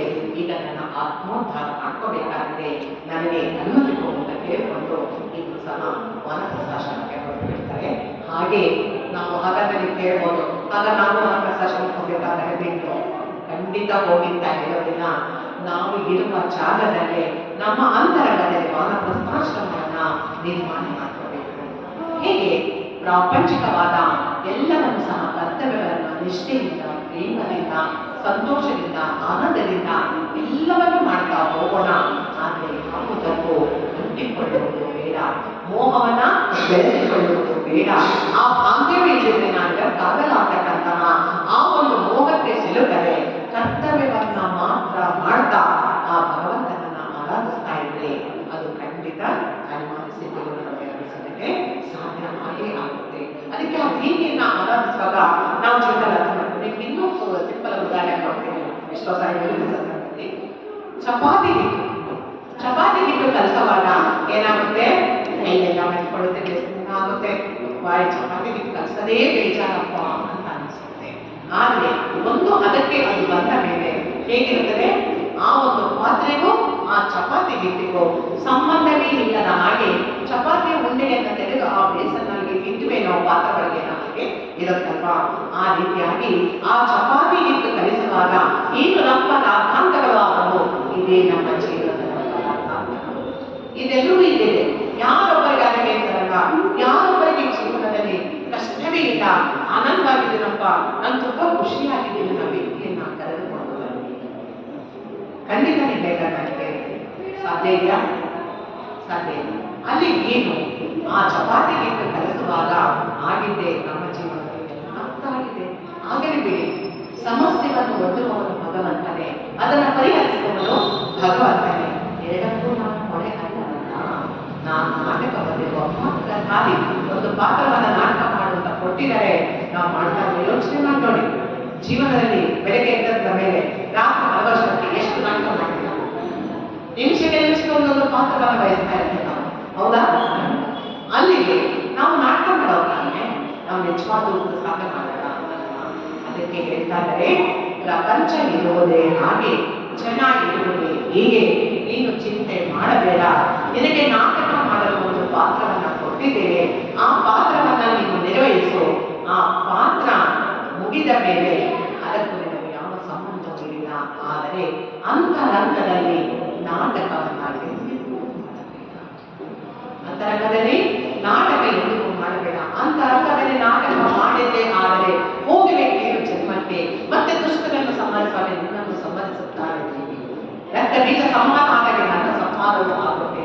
ಆ ದೇವಿ ಮಹಾತ್ಮೆಯಿಂದ ನೀವು ತಿಳ್ಕೋಬೇಕಾಗಿರ್ತಕ್ಕಂಥದ್ದು ಇದೆ. ಹೇಗೆ ಪ್ರತಿನಿತ್ಯ ಒಬ್ಬೊಬ್ಬ ರಾಕ್ಷಸರನ್ನು ಅವಳು ಸಂಹಾರ ಮಾಡಿದವೋ ಅದೇ ರೀತಿ ನಾನು ಒಳ್ಳೆ ಗುಣಗಳನ್ನು ಅಳವಡಿಸಿಕೊಂಡು ನನ್ನ ಜೀವನವನ್ನ ನಾನು ರೂಪಿಸಿಕೊಳ್ಳಲಿಲ್ಲ ಅಂದರೆ ಅದು ಅದೇ ಕಥೆ ಆಗುತ್ತಿರ್ತಕ್ಕಂಥ ಅರಿವಿನ ತಂದುಕೊಳ್ಳದೆ ದೇವಿ ಮಹಾತ್ಮೆ. ನಾವು ಕಥೆಯನ್ನು ಓದುತ್ತೇವೆ, ಲಲಿತಾ ಸಹಸ್ರನಾಮ ಪಠನೆ ಮಾಡ್ತೇವೆ, ಎಲ್ಲವನ್ನ ಮಾಡ್ತೇವೆ. ಆದರೆ ಅದರ ಅರ್ಥವನ್ನ ನಮ್ಮ ಮನಸ್ಸಿಗೆ, ಅಂತರಾಳಕ್ಕೆ, ನಮ್ಮ ಅಂತರಂಗಕ್ಕೆ ನಾವು ತೆಗೆದುಕೊಳ್ಳುವುದೇ.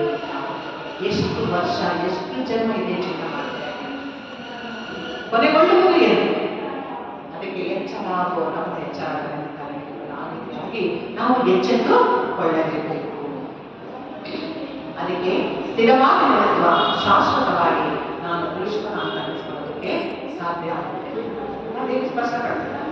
ಮುಂದೆ ಹೇಳ್ತಾ ಇದ್ದಾರೆ, ದಸ್ಮಾಸ ತ್ರಿಪುರ ಸುಂದರಿ ಕಾಮಕೀನ ಕಾರುಣ್ಯ ಕಂದಲಿಕ ಮಾಂತ್ರಿಕರ ಕಂದರ್ಪ ಕೋಟಿ ಸುಭಗಾಸ್ತ್ರೀ ಭಕ್ತಿಭಾಜನ ಸಮೋಹಯಂತಿ ಸರಣಿ ಇರುವ ನತ್ರೆಯಲ್ಲಿ. ತಾಯಿ, ನಿನ್ನ ಕಾಂತಿ ಪೂರ್ಣವಾದ ಆ ಕಟಾಕ್ಷ ನಿನ್ನ ಭಕ್ತ ಮೇಲೆ ಒಮ್ಮೆ ಬಿದ್ದರೂ ಸಾಕು. ಎಂಥ ಒಂದು ಕಾಂತಿ ಮಾಡಿ ಕಾಂತಿಪೂರ್ಣವಾಗಿರ್ತಕ್ಕಂಥಳು ಆ ದೇವಿ ಎಷ್ಟು ಕಾಂತಿಪೂರ್ಣವಾಗಿದ್ದಾಳೆ ಅಂತಂದ್ರೆ, ನಮಗೆ ಕೊಟ್ಟಿರುವ ಎರಡು ಕಣ್ಣುಗಳು ಹೊರಗಣ್ಣು ಒಳಗಣ್ಣು ಇದೆ, ಸಾಧ್ಯ ಇಲ್ಲ. ಯಾವ ಬಂತ ಒಳಗಣ್ಣು ತೆರೆದಿದ್ದಾದ್ರೆ ಆ ಕಾಂತಿಪೂರ್ಣವಾದ ಕಟಾಕ್ಷ ನನ್ನ ಭಕ್ತ ಮೇಲೆ ಕಂಡಿದ್ದಾಳೆ. ನಾವು ಒಳಗಣ್ಣು ತೆರೆದು ಯಾವತ್ತೂ ಭಗವಂತನನ್ನು ನಾವು ನೋಡಲೇ ಇಲ್ಲ. ಈ ಹೊರಗಣ್ಣಿನಿಂದ ನೋಡಿ ದೇವಿ ಚೆನ್ನಾಗಿದ್ದಾಳೆ, ಅಲಂಕಾರ ಚೆನ್ನಾಗಿದೆ ಅಂತ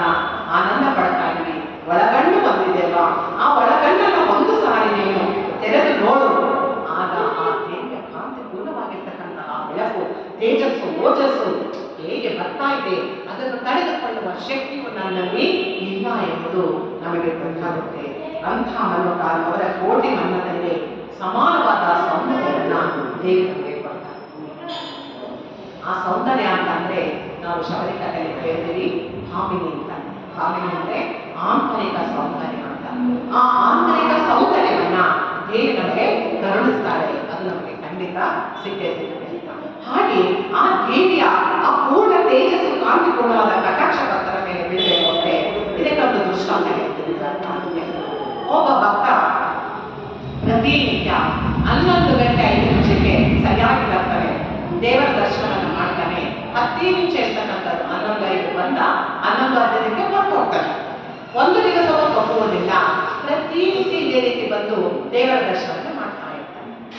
ಅಲ್ಲಿ ಪೂಜಾರಿಗೆ ಡೌಟ್ ಆಗೋಗುತ್ತೆ, ಇಲ್ಲಿ ಸತ್ಸಂಗ ನಡೀತಾ ಇದೆ, ಭಜನೆ ನಡೀತಾ ಇದೆ, ಪ್ರಸಾದ ವಿನಿಯೋಗ ಇದೆ, ಯಾವುದಕ್ಕೂ ಇವನು ಇರೋದಿಲ್ಲ, ಕೇವಲ 10 ನಿಮಿಷ ದೇವರ ಮುಂದೆ ನಿಂತು ಹೊರಟು ಹೋಗ್ತಾನೆ ಅಂದ್ರೆ ಇವನು ಸಾಮಾನ್ಯವಾದ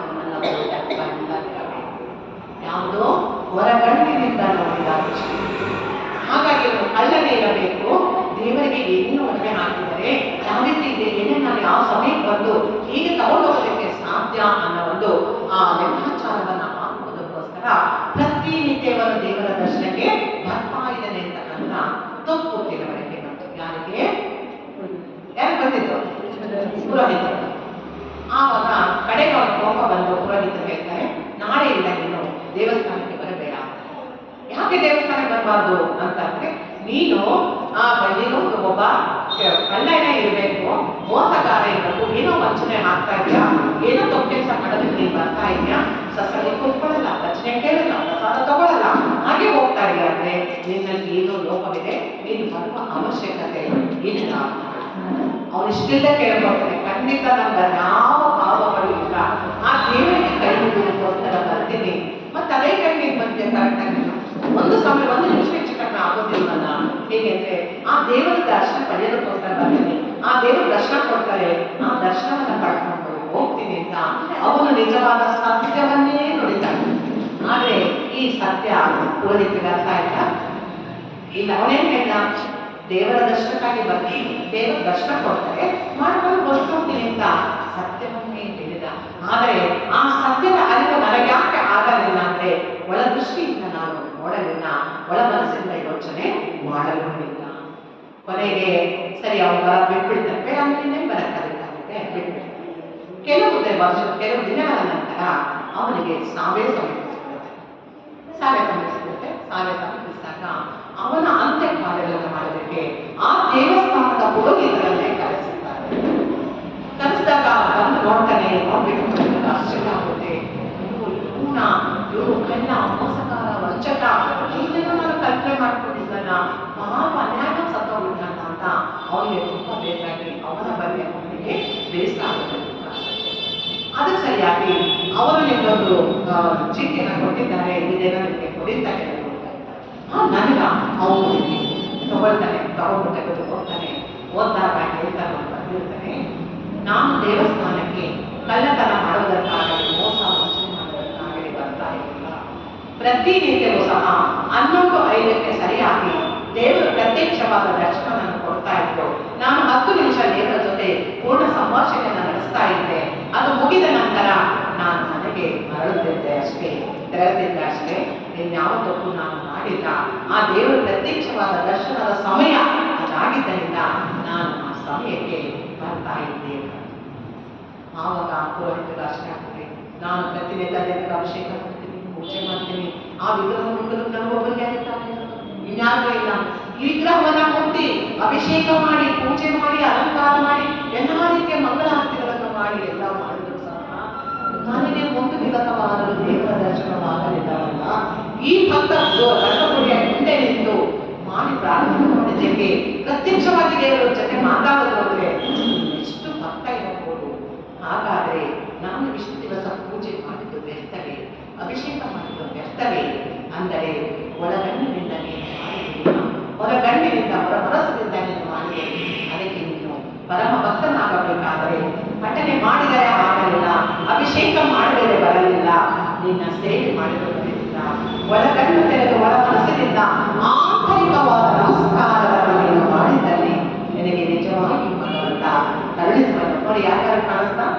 ಪ್ರತ್ಯಕ್ಷವಾಗಿ ದೇವರು ಮಾತಾಡ್ತಾ ಇದ್ದ ಅವನ ಜೊತೆ. ಯಾರಿಗಾರ ಕಾಣಿಸ್ತಾ? ಯಾರಿಗಾರ ಗೊತ್ತಾಗ್ತಾ?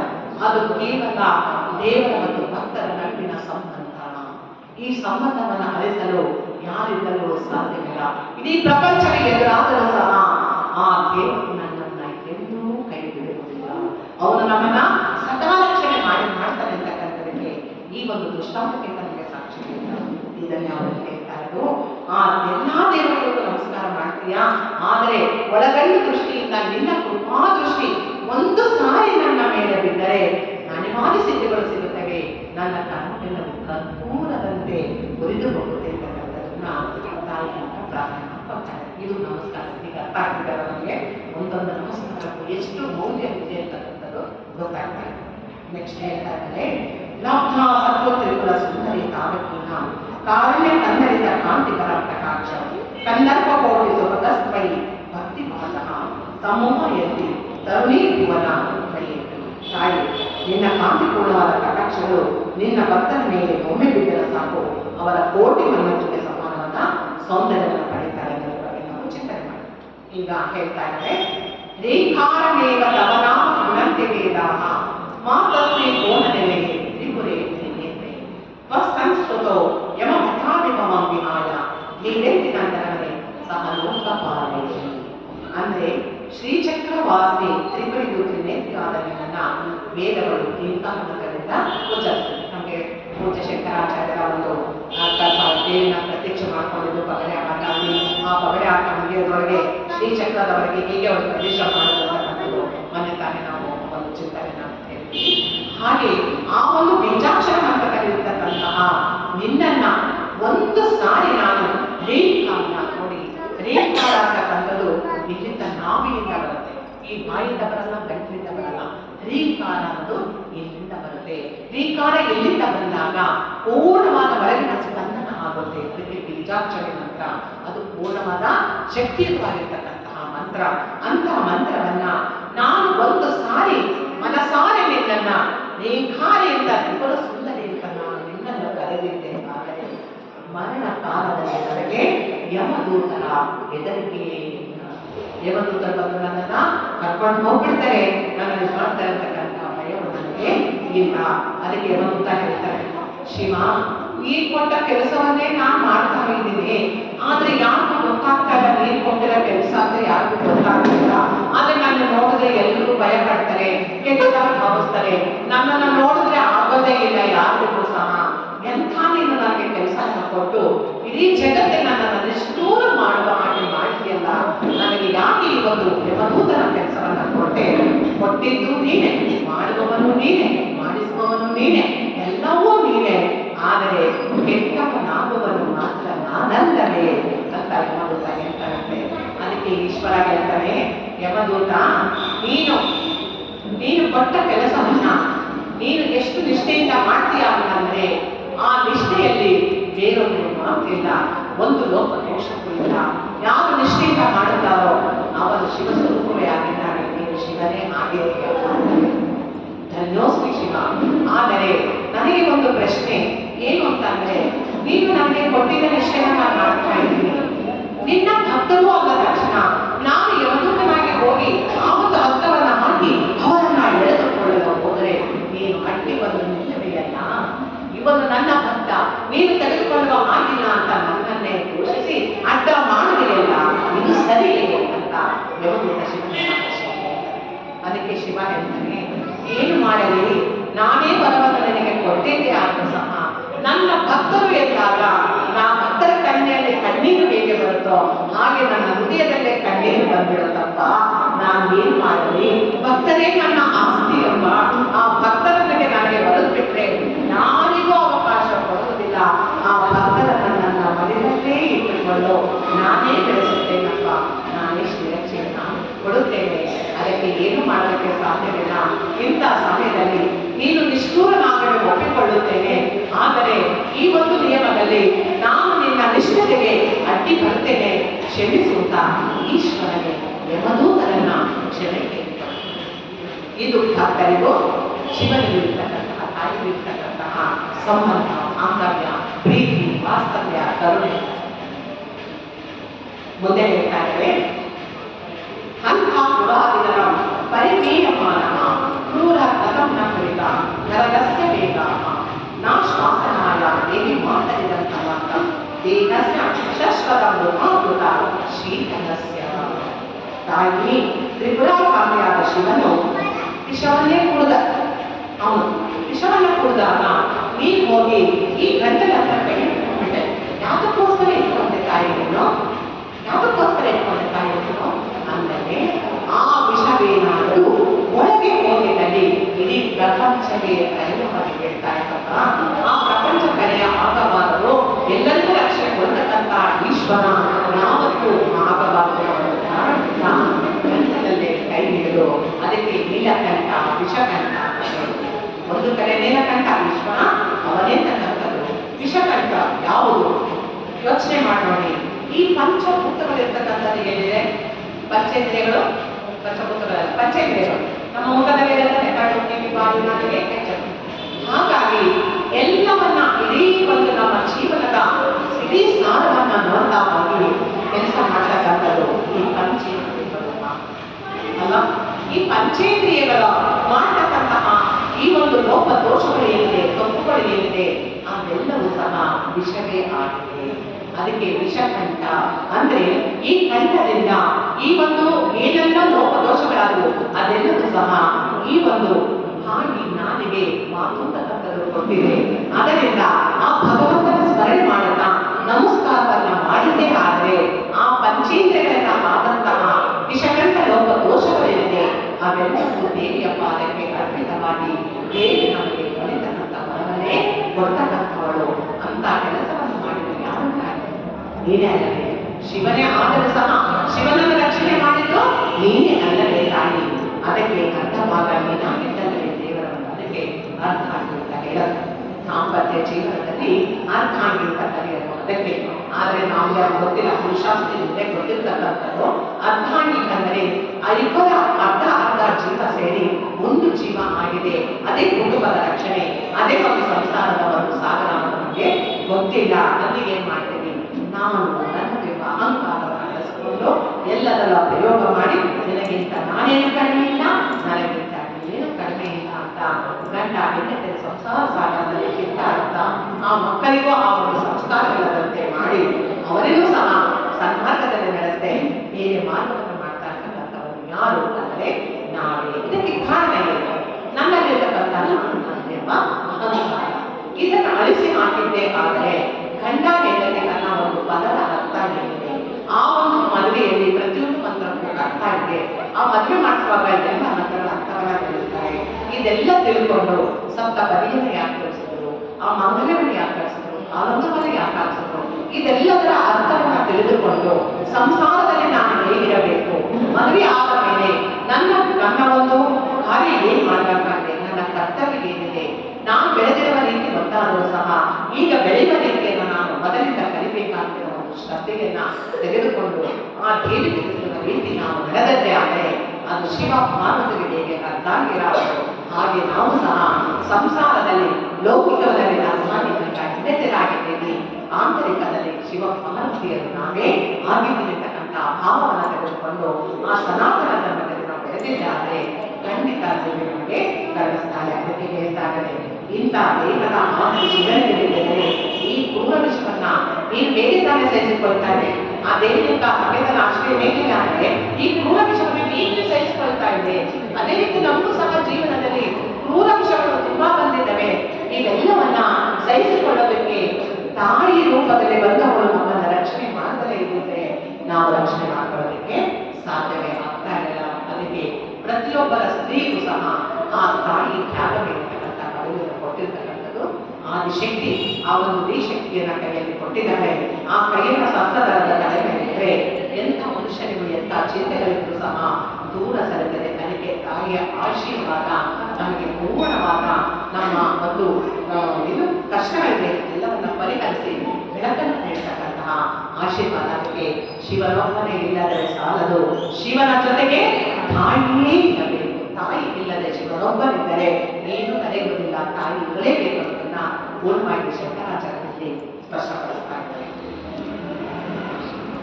ನೆಕ್ಸ್ಟ್ ಹೇಳ್ತಾರೆ, ಸರ್ವಜ್ಞತಾಂ ಸರಸಿ ಮಾತ್ಕೊಡುತ್ತಾಂ ಪ್ರಸ್ತುತೆ ದೇವಿ ಸ್ವತಂತ್ರೆ ಸರಸಿ ಗೃಹಯೋಗ ನಾಮ ಕಿಂಚ ಸ್ಫುರ ನಮನ ವಜ್ವಲ ಮಾತಪತ್ರ ವೇಚ ಮನೆ ವಸುಧಾಂತನಲ್ಲಿ. ದೇವಿ, ನಿನ್ನ ಪಾದಗಳಿಗೆ ಮಾಡುವ ನಮಸ್ಕಾರವು ನಮಗೆ ಸರ್ವಜ್ಞತ್ವವನ್ನ, ಉತ್ತಮ ಭಾಷಣ ಸಾಮರ್ಥ್ಯವನ್ನ ತಂದುಕೊಡುತ್ತದೆ. ದೇವಿಗೆ ಒಂದು ಸಾರಿ ನಾವು ಪೂರ್ಣವಾದ ಮನಸ್ಸಿನ ನಮಸ್ಕಾರ ಮಾಡಿದ್ದೇ ಆದರೆ ಸರ್ವಜ್ಞತ್ವವನ್ನ, ಸರ್ವಜ್ಞಾನ ಏನು, ಎಲ್ಲ ತಿಳಿದಿರತಕ್ಕಂಥ ಪೂರ್ಣಜ್ಞಾನಿ, ಆ ಸರ್ವಜ್ಞವನ್ನೇ ಆ ತತ್ವವನ್ನು ಕೊಡ್ತಾನೆ, ಭಾಷಣ ಮಾಡುವ ಸಾಮರ್ಥ್ಯವನ್ನು ಕೊಡ್ತಾನೆ. ಇವತ್ತು ನಾವು ಕುಳಿತುಕೊಂಡು 4 ಮಾತು ಆಡ್ತಾ ಇದ್ದೀವಿ ಅಂದ್ರೆ ಇದು ನಾವು ಆಡುವ ಮಾತಲ್ಲ.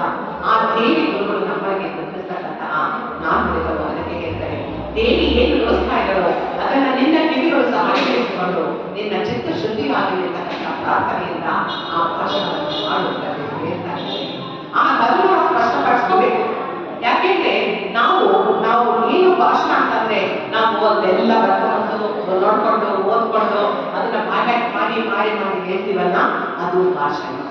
ಆದ್ರೆ ಆ ಜ್ಞಾನದ ಚಿಂತನೆ ಭಾಷಣ ಅಲ್ಲ, ಅದು ಭಗವಂತನೇ ಪ್ರತ್ಯಕ್ಷವಾಗಿ ಗುರುಗಳ ತೊಳೆದು ನುಡಿಸ್ತಕ್ಕಂಥ ನಾನು. ಅದಕ್ಕೆ ಅಂಥವ್ರಿಗೆ ಏನ್ ಮಾಡ್ತೀಯಾ, ಹೇಗ್ ಮಾಡ್ತಾರೆ ಇಂಥ ನಮಸ್ಕಾರವನ್ನ ದೇವಿಗೆ ಮಾಡಿದ್ದೆ ಆದ್ರೆ ಅವಳು ಸರ್ವಜ್ಞತ ಭಾಷಣ ಸಾಮರ್ಥ್ಯವನ್ನು ಕೊಡೋದಲ್ಲದೆ ದೇವರಿಗೆ ಛತ್ರ ಚಾಮರಗಳಿಂದ ಹೇಗೆ ಚಾಮರವನ್ನ ಬೀಸ್ತೀವೋ ಆ ರೀತಿಯಾಗಿ ನಮಗೂ ಕಿರೀಟ ಛತ್ರ ಚಾಮರಗಳಿಂದ ಕೂಡಿದ ಚಕ್ರವರ್ತಿ ಪದವಿಯನ್ನೇ ಕೊಡುತ್ತಾಳೆ ದೇವಿ ನಮಗೆ. ಎಷ್ಟು ಚೆನ್ನಾಗಿ ಚಕ್ರವರ್ತಿ ಪದವಿನ ನಮಗೆ ಕೊಡ್ತಾಳೆ ಅಂತ ಇದಕ್ಕಿಂತ ನಮಗೆ ಇನ್ನೇನು ಬೇಕಾಗಿದೆ. ಮುಂದಕ್ಕೆ ಹೇಳ್ತಾ ಇದ್ದಾರೆ, ಕಲ್ಪದ್ರುಮೈರಪಿ ಮತಕ ಪ್ರತಿಪಾದನೇಶು ಕಾರುಣ್ಯವಾದಿರವ ಭವತ್ಕಟಾಕ್ಷೆ ಆಲೋಕಯಾದ ಸುಂದರಿ ವಾಮನಾಥ ತ್ವಯೇವ ಭಕ್ತಿಭರಿತ ತ್ವಯಿಬದ್ಧ ಕೃಷ್ಣಂ. ತಾಯಿ, ನಿನ್ನ ನೋಟವೆಂದರೆ ಕಲ್ಪವೃಕ್ಷವಿದ್ದಂತೆ ಬೇಡಿದ್ದನ್ನು ಕೊಡುವಂತಹ ಕರುಣಾಮಯಿ ನೀನೇ ಆಗಿರತಕ್ಕಂಥವಳು ದೇವಿ. ಆ ದೇವಿ ಹೇಗೆ ಕಲ್ಪವೃಕ್ಷವನ್ನು ಮಾಡ್ತಾರೆ ಅಂದ್ರೆ, ಇನ್ನು ಎಷ್ಟೋ ವೃಕ್ಷಗಳಿದೆಲ್ಲ ಹೇಳ್ಬೋದಿದ್ದಲ್ಲ, ಆದ್ರೆ ಕಲ್ಪವೃಕ್ಷಗಳು ಯಾಕೆ ಹೇಳ್ತಾ ಇದ್ದಾರೆ ಅಂತಂದ್ರೆ, ಕಲ್ಪವೃಕ್ಷ ನಮ್ಗೆ ಗೊತ್ತಿದೆ. ನಾವು ಏನಾದ್ರೂ ಒಂದು ತೆಂಗಿನಕಾಯಿನ ಮಟ್ಟಕ್ಕೆ ತಗೋಬೇಕು ಅಂತಂದ್ರೆ ಮರವನ್ನ ಬಗ್ಗಿಸಿ ತಗೊಳ್ಳೋದಕ್ಕೆ ಸಾಧ್ಯವಿಲ್ಲ. ಕಷ್ಟಪಟ್ಟು ನಾವು ಮರವನ್ನೇ ಹತ್ತಿದರೆ ಮಾತ್ರ ಆ ಒಂದು ತೆಂಗಿನಕಾಯಿನ ತೆಗೆದುಕೊಳ್ಳೋದಕ್ಕೆ ಸಾಧ್ಯ. ಆದ್ರೆ ಏನು ಅರ್ಥ ಅಂತಂದ್ರೆ, ನಾವು ಸಾಧನೆ ಮಾಡಬೇಕು, ಪ್ರತಿಯೊಂದರಲ್ಲೂ ಪೂರ್ಣತೆಯನ್ನ ಪಡಿಬೇಕು ಅಂದ್ರೆ ಕಲ್ಪವೃಕ್ಷದಂತೆ ನಾವು ಬೆಳೆಯಲೇಬೇಕು. ಆ ಬೆಳೆದಿದ್ದೆ ಆದರೆ ಯಾರು ನೋಡಿ ಎಂತೆಂಥ ದೊಡ್ಡ ಮರಗಳನ್ನು ಬಗ್ಗಿಸಾಕ್ತಾರೆ, ಆದ್ರೆ ತೆಂಗಿನ ಮರವನ್ನ ಮಾತ್ರ ಬಗ್ಗಿಸೋದಕ್ಕೆ ಸಾಧ್ಯ ಇಲ್ಲ. ಹಾಗೆ ನೀನು ಶುದ್ಧಾತ್ಮನಾಗಿದ್ದೆ ಆದರೆ, ಚಿತ್ತ ಶುದ್ಧಿ ಮಾಡಿಕೊಂಡಿದ್ದೆ ಆದರೆ ನಿನ್ನನ್ನ ಇಡೀ ಪ್ರಪಂಚವೇ ದೇವಿ ಜಗನ್ಮಾತೆಯು ಬಂದರೂ ಸಹ ನಿನ್ನ ಈ ಭಕ್ತರನ್ನ ಅಲುಗಾಡಿಸುವುದಕ್ಕೆ ಸಾಧ್ಯವೇ ಅಂತ ವರವನ್ನಾಗಿ ಕೊಡ್ತಾರೆ ಅಂತ ನಮಸ್ಕಾರವನ್ನ ನಾನು ನಿಮಗೆ ಮಾಡ್ತಾ ಇದ್ದೀನಿ. ನನ್ನನ್ನು ಉತ್ತರಿಸಿರುವ ಆಶೆಯಿಂದ ನಾನು ನಿಮ್ಮ ಮನೆಗೆ ಬಂದಿರಬೇಕಾಗಿಲ್ಲ. ಸಮಯ ನೆಕ್ಸ್ಟ್ ಶ್ಲೋಕದಲ್ಲಿ ಹೇಳ್ತಾ ಇದ್ದಾರೆ, ತಾಯಿ ಇನ್ನೂ ಕೆಲವರು ಬೇರೆ ಬೇರೆ ಸಣ್ಣ ಪುಟ್ಟ ಬೆಳೆಗಳಲ್ಲಿ ಮನಸ್ಸಿಟ್ಟು ಪೂಜಿಸ್ತಾರೆ, ಆದರೆ ನಾನಾದರೂ ನಿನ್ನ ಸ್ಮರಣೆಯನ್ನೇ ಮಾಡುವ ಸದಾಕಾಲ ನಿನ್ನ ಸ್ಮರಣೆ ಮಾಡ್ತಾ ಇದ್ದೇನೆ. ಒಂದೊಂದು ಉಸಿರಾಟವೂ ನಿನ್ನದೇ, ಒಂದೊಂದು ನಾಮವೂ ನಿನ್ನದೇ, ಪ್ರತಿ ಕ್ಷಣವೂ ನಿನ್ನದೇ. ನನ್ನ ದೊಡ್ಡ ಕನಸಲು ಏನು ಇಲ್ಲ, ನಾನು ನಿನ್ನ ಕೈಯಲ್ಲಿರುವ ಕಾಲಿ ಕೊಳಲು ನಾನು, ಹಸುಗೂಸು ನಾನು, ನಿನ್ನ ಮನೆಯ ದಾಸರ ಮನೆಯ ದಾಸಾನು ದಾಸ ನಾನು. ನನಗೇನು ತಿಳಿದಿಲ್ಲ ತಾಯಿ, ನೀನೇ ನನ್ನನ್ನು ಉತ್ತರಿಸಬೇಕು ಅಂತ ಯಾವ ಆ ತಾಯಿಯ ಹೊರಗೊಟ್ಟಿ ಬೇಡ್ತಾರೋ ಅಂತಹವರ ನಮಸ್ಕಾರವನ್ನ ದೇವಿ ಹೇಗೆ ಮಾಡ್ತಾರೆ ಅಂದ್ರೆ, ಆ ದೇವರನ್ನೇ ಶರಣ ಹೋಗುವಂತೆ ನಮ್ಮನ್ನ ಉತ್ತರಿಸುತ್ತಾರೆ. ಮುಂದೆ ಹೇಳ್ತಾ ಇದ್ರೆ, ನಿನ್ನ ಕರುಣಾಕೃಷ್ಣಕ್ಕೆ ಆಧಾರವ ಎಷ್ಟೋ ಜನರಿದ್ದಾರಮ್ಮ, ಎಂತಾದರೂ ನನ್ನನ್ನು ನೋಡು, ಒಂದು ಬಾರಿಯಾದರೂ ಒಂದು ಕ್ಷಣವಾದರೂ ಈ ಅನಾಥ ಆಗಿರ್ತಕ್ಕಂಥ ಈ ಭಕ್ತರನ್ನ ಒಮ್ಮೆಯಾದರೂ ನೋಡಮ್ಮ, ಒಮ್ಮೆಯಾದರೂ ನಿನ್ನ ಕರುಣಾಕೃಪಾ ದೃಷ್ಟಿಯನ್ನಾಗಿರಮ್ಮ, ನನ್ನ ಜನ್ಮವೇ ಸಾರ್ಥಕ ಆಗುತ್ತದೆ. ನಿನಗೆ ನಾನು ಕೋಟೆ ಭಕ್ತರಿದ್ದಾರೆ, ಆದರೆ ಭಕ್ತರ ಮೇಲೆ ಒಂದೇ ಒಂದು ಸಾರಿ ಕರುಣೆ ತೋರುತ್ತ ನಾವು ದೇವಿಯ ನಮಸ್ಕಾರವನ್ನ ಮಾಡಬೇಕು. ನೆಕ್ಸ್ಟ್ ಹೇಳ್ತಾರೆ, ಯಾರು ದೇವಿ ಎಂಬ ಶುಭನಾಮವನ್ನ ಪ್ರತಿದಿನ ಪಠಿಸ್ತಾರೋ ಅವರಿಗೆ ಪ್ರಪಂಚದಲ್ಲಿ ದುರ್ಬಲವಾದುದು ಯಾವುದೂ ಇಲ್ಲ. ಲಕ್ಷ್ಮಿಯು ಧನಧಾನ್ಯ ಸ್ವರೂಪರಾಗಿ ನಮ್ಮ ಜೊತೆಯೇ ಇರುತ್ತಾರೆ. ಇಷ್ಟೇ ಅಲ್ಲ, ನಮ್ಮ ಜೊತೆ ಇದ್ದು ನಮ್ಮಲ್ಲೇ ಸೇವೆಯನ್ನ ಹುಡು ಮಾಡ್ತಾ ಹೋಗ್ತಾರೆ. ದೇವಿ ನಮ್ಮ ಸೇವೆಯನ್ನು ಸಹ ಮಾಡ್ತಾರೆ. ಇಂಥ ಒಂದು ನೆಕ್ಸ್ಟ್ ಹೇಳ್ತಾರೆ, ನಿನಗೆ ಮಾಡುವ ನಮಸ್ಕಾರವು ಭಕ್ತರಿಗೆ ಸಕಲ ಸಂಪತ್ತುಗಳನ್ನ ಕರುಣಿಸುತ್ತದೆ. ನಮಸ್ಕರಿಸಿದವರಿಗೆ ಏನ್ ಕೊಡ್ತೀಯಾ? ಸಕಲ ಇಂದ್ರಿಯಗಳನ್ನು ಅನುಭವ ಮಾಡ್ತಾ ಇರ್ತವೆ. ಈ ಇಂದ್ರಿಯಗಳ ಆಟ ಇದ್ದ ಪಂಚೇಂದ್ರಿಯಗಳು, ಪಂಚಭೂತಗಳು, ಜ್ಞಾನೇಂದ್ರಿಯಗಳು, ಕರ್ಮೇಂದ್ರಿಯಗಳು ಎಲ್ಲವೂ ಇದ್ದಾವೆ. ಇವೆಲ್ಲ ನಮ್ಮಲ್ಲಿ ಆಟ ಆಡ್ತಾ ಇದ್ದಾವೆ. ಒಬ್ಬರ ಮಾತು ಕೇಳ್ತಾರೆ. ಈ ಗಲಾಟೆ ಮಾಡ್ತಾರೆ. ಮೊದ ಪ್ರಪಂಚದ ಒಬ್ಬರ ಅಧಿಕಾರ ಮಾಡಿ ಅವ್ರನ್ನೆಲ್ಲ ಕೇಳ್ಬೋದು. ಆದ್ರೆ ಅಂತ ಹಂತದ ಪೈಪೋಟಿ ನಡೆಸತಕ್ಕಂಥ ಇಂದ್ರಿಯಗಳಿದ್ದಾರಲ್ಲ, ಇದರ ಜೊತೆಗೆ ಮನಸ್ಸು ಬುದ್ಧಿಚಿತ ಸೇರ್ಕೊಂಡಿದ್ದಾರೆ. ಇವರೆಲ್ಲ ಏನ್ ಮಾಡ್ತಾ ಇದ್ದಾರೆ? ಯಾರನ್ನು ಏನು ಮಾಡಿ ಅವರೆಲ್ಲ ಕೇಳಿದ್ರೆ ಯಾರು ಕೇಳ್ತಾ ಇಲ್ಲ. ಆ ರೀತಿಯಾಗಿ ಆ ಸಕಲೇಂದ್ರಿಯಗಳು ಕೇಳುವಂತೆ ಆನಂದವನ್ನ ಭಕ್ತಿಯ ಕಾರಣದಿಂದ ಹೇಳ್ತಾ ಇದ್ದಾರೆ. ಕಲ್ಪಾಂತಕಾಲದ ಶಿವನು ಉಗ್ರ ವೈಭವವನ್ನು ತಾಳಿ ತಾಂಡವ ನಾಟಕಗಳು ಪ್ರಪಂಚವನ್ನೇ ಸಂಹಾರದಲ್ಲಿ ಬಿಲ್ಲು ಬಾಣ ಪಾಶ ಅಂಶಗಳನ್ನು ಧರಿಸಿ ಮಹಾಪ್ರಯಕ್ಕೆ ಸಾಕ್ಷಿಯಾಗುತ್ತಾರೆ ದೇವಿ. ಒಳ್ಳೆಯ ಸಾಕ್ಷಿಯಾಗಿ ಮಾಡ್ತಾ ಇದ್ದಾರೆ. ನೆಕ್ಸ್ಟ್ ಹೇಳ್ತಾರೆ, ತಾಯಿ ತಲೆಯ ಮೇಲೆ ಹೊಳೆಯುವ ಬೆಳ್ಳಿಟವನ್ನ ಧರಿಸಿದೆ, ಚಂದ್ರ ಕಲೆಯನ್ನು ಮುರಿದಿವೆ, ಶ್ರೀಚಂದ್ರ ಮಧ್ಯದಲ್ಲಿ ವಾಸ ಮಾಡಿದೆ, ಅಮೃತಾಭಿಷೇಕೆಯಾಗಿ ಕೇಸರ ರಸವನ್ನು ಇಂಥ ಶ್ರೇಷ್ಠ ಸೂಚವಾದ ಶರೀರ ನನ್ನ ಮನಸ್ಸಿನಲ್ಲಿ ಸದಾ ನೆಲೆಸಿರುತ್ತದೆ. ಮಂದಿರದ ಬೀಜದ ಹಾಕ್ತಾ ಇರ್ಬೋದು, ಈ ಕಡೆ ಚಂದ್ರ ಹಾಕ್ತಾ ಇದ್ದು ಚಂದ್ರ ಹಾಕ್ತಾ ಇದ್ದು ನಮ್ಗೆ ಗೊತ್ತಿಲ್ಲ ಅಂತಲ್ಲ. ಆ ದೇವಿ ನಮ್ಮಲ್ಲಿ ಸದಾ ನೆಲೆಸಿರ್ತಾರಂತೆ. ಅದಕ್ಕೋಸ್ಕರ ಅದನ್ನ ಬಾಳಿಕೆ ಕಟ್ಕೊಂಡು ಹಿಂದಿನವರು ಏನೋ ಮಾಡೋದು ಸಹ ಅರ್ಥಪೂರ್ಣವಾಗಿ ಮಾಡ್ತಾರೆ. ಒಂದು ಕಡೆ ಚಂದ್ರ, ಒಂದು ಕಡೆ ಚಕ್ರ ಹಾಕ್ತಾ ಇದ್ರು. ಅದು ಪೂರ್ಣವಾದ ಅರ್ಥವನ್ನು ಗೊತ್ತಾಗಿದೆ. ಕೇಸರ ರಸವನ್ನ ಲೇಪಿಸಿ ಕೊಂಡಿರಬೇಕು. ಕೇಸರಿ ಬಂದು ಲೇಪ ಅಂದ್ರೆ ಇಷ್ಟ ಆಗ್ತಕ್ಕಂಥದ್ದು. ಆ ರೀತಿ ಇರುವ ನಿನ್ನ ಶರೀರ ನನ್ನ ಮನಸ್ಸಿನಲ್ಲಿ ಸದಾ ನೆಲೆಸಲಿ. ಆ ರೂಪ, ಆ ಲಾವಣ್ಯ, ಸಣ್ಣ ರೂಪ ನೆಲೆಸಲಿದೆ ಅಂತ ಕೇಳ್ಕೊಳ್ತಾರೆ. ಕೊನೆ ಶ್ಲೋಕದಲ್ಲಿ ಹೇಳ್ತಾರೆ, ದೀಪ್ ಎಂಬ ಅಕ್ಷರವೇ ನಿನ್ನ ಹೆಸರು. ನಿನ್ನ ಹೆಸರೇನು? ದೀಪ್ ಅನ್ನೋ ಅಕ್ಷರವೇ ನಿನ್ನ ಹೆಸರು ಮತ್ತು ರೂಪ. ಇಂಥ ದುರ್ಲಭವಾದ ನಿನ್ನ ನಾಮವನ್ನು ಲೋಕದಲ್ಲಿ ಜನರು ಜಪಿಸುತ್ತಾರೆ.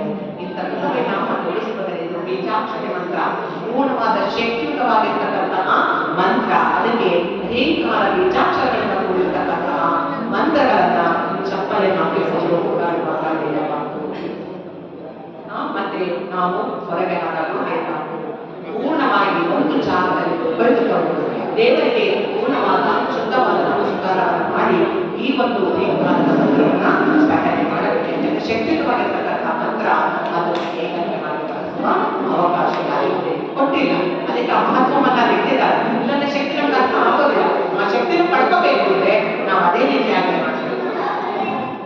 ಈ ರೀತಿಯಾಗಿ ಈ ಒಂದು ಸ್ತೋತ್ರ ಹೇಗಿದೆ? ಕಲ್ಯಾಣ ಮಂತ್ರದಂತೆ ಪೂರ್ಣವಾಗಿ ನಮ್ಮ ಆತ್ಮ ಕಲ್ಯಾಣವನ್ನ ಮಾಡ್ತಕ್ಕಂಥದ್ದು ನಮಗೆ ಚೆನ್ನಾಗಿ ಗೊತ್ತಾಯಿತು. ದೇವರಿಗೆ ಒಂದು ನಮಸ್ಕಾರವನ್ನ ಮಾಡುವಾಗ ಹೇಗೆ ಶುದ್ಧವಾದ ಮನಸ್ಸಿನಿಂದ, ಪ್ರೀತಿಯಿಂದ, ಭಕ್ತಿಯಿಂದ ಕರುಣಾಮಯಾಗಿರ್ತಕ್ಕಂಥ ದೇವಿ, ನೀನು ನನಗೆ ಕರುಣಿಸು, ನಿನ್ನ ಸಗುಣಾರೂಪವನ್ನ ನನಗೆ ಸದಾ ಕಾಣುವಂತೆ ಮಾಡು. ಗಂಧಲೇಖಿತವಾಗಿರ್ತಕ್ಕಂಥ ನಿನ್ನ ರೂಪ ನನ್ನ ಮನಸ್ಸಿನಲ್ಲಿ ಅಂತರಾಳದಲ್ಲಿ ಸದಾ ಒಡೆಯಲು ಕಟ್ಟು ಮುಚ್ಚಿದರು. ಎಲ್ಲಿ ನೋಡಿದರೂ ಸಹ ನಿನ್ನ ಭಾವವೆಂದು ಈತ ಕಲ್ಯಾಣ ನನ್ನಲ್ಲಿ ಸದಾ ಆಗಲಿರ್ತಕ್ಕಂಥದನ್ನ ದೇವಿ ಪೂರ್ಣವಾಗಿ ಕಲಿಸಿದ್ದಾನೆ. ಅದಕ್ಕೆ ಆ ದೇವಿ ಮಹಾತ್ಮನ ನಾವು ತಿಳ್ಕೋಬೇಕು. ಹೀಗೆ ಆ ದೇವಿಗೆ ಈಗ ನಾವು ವಸ್ತುಗಳನ್ನ ಒತ್ತಿರ್ತೀವಿ. ಪ್ರತಿಯೊಂದು ದೇವಿಗೆ ಅರ್ಪಣೆ ಮಾಡ್ತೀವಿ. ಒಬ್ಬೊಬ್ಬರು ಒಂದೊಂದು ರೀತಿಯ ಭಾವದಿಂದ ಕೆಲವರು ಹರಕೆ ಕೊಟ್ಟಿರ್ತಾರೆ, ಕೆಲವರು ದೇವರಿಗೆ ಕೊಡಬೇಕು ಅಂತ ಕೊಟ್ಟಿರ್ತಾರೆ. ಹರಕೆ ಕೊಟ್ಟಿದ್ದರೂ ಪರವಾಗಿಲ್ಲ, ಆ ದೇವಿಯ ಸೇವೆ ಕೊಟ್ಟಿದ್ದರೂ ಪರವಾಗಿಲ್ಲ. ಆ ದೇವಿಗೆ ತಲುಪಿದ ಮೇಲೆ, ದೇವಿಯು ಅದನ್ನ ಧರಿಸಿದ ಮೇಲೆ ಯಾವ ಹರಕೆಯೂ ಇರುವುದಿಲ್ಲ, ಯಾವ ಫಲಗಳು ನಮ್ಮ ಮೇಲೆ ಪ್ರಭಾವ ಬೀರುವುದಿಲ್ಲ.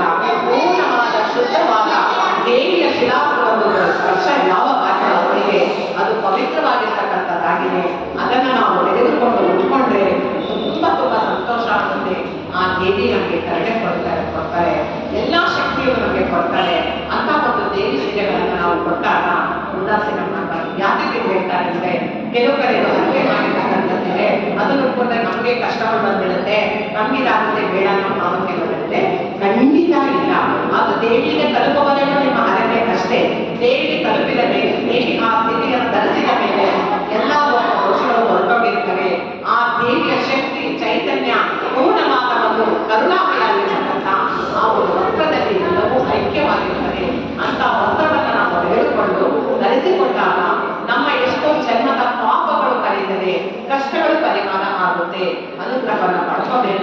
ಎಲ್ಲಿಯೂ ಉದಾಸೀನವನ್ನು ಮಾಡಬೇಡಿ. ಯಾಕೆಂದರೆ ಈ ಮಾತು ನನ್ನ ಕಿವಿಗೆ ಬಿದ್ದು ಅದಕ್ಕಾಗಿ ಹೇಳ್ತಾ ಇದ್ವಿ. ಖಂಡಿತ ನಾವು ಅದನ್ನ ಪ್ರಸಾದ ಅಂತ ಸ್ವೀಕರಿಸೋಣ.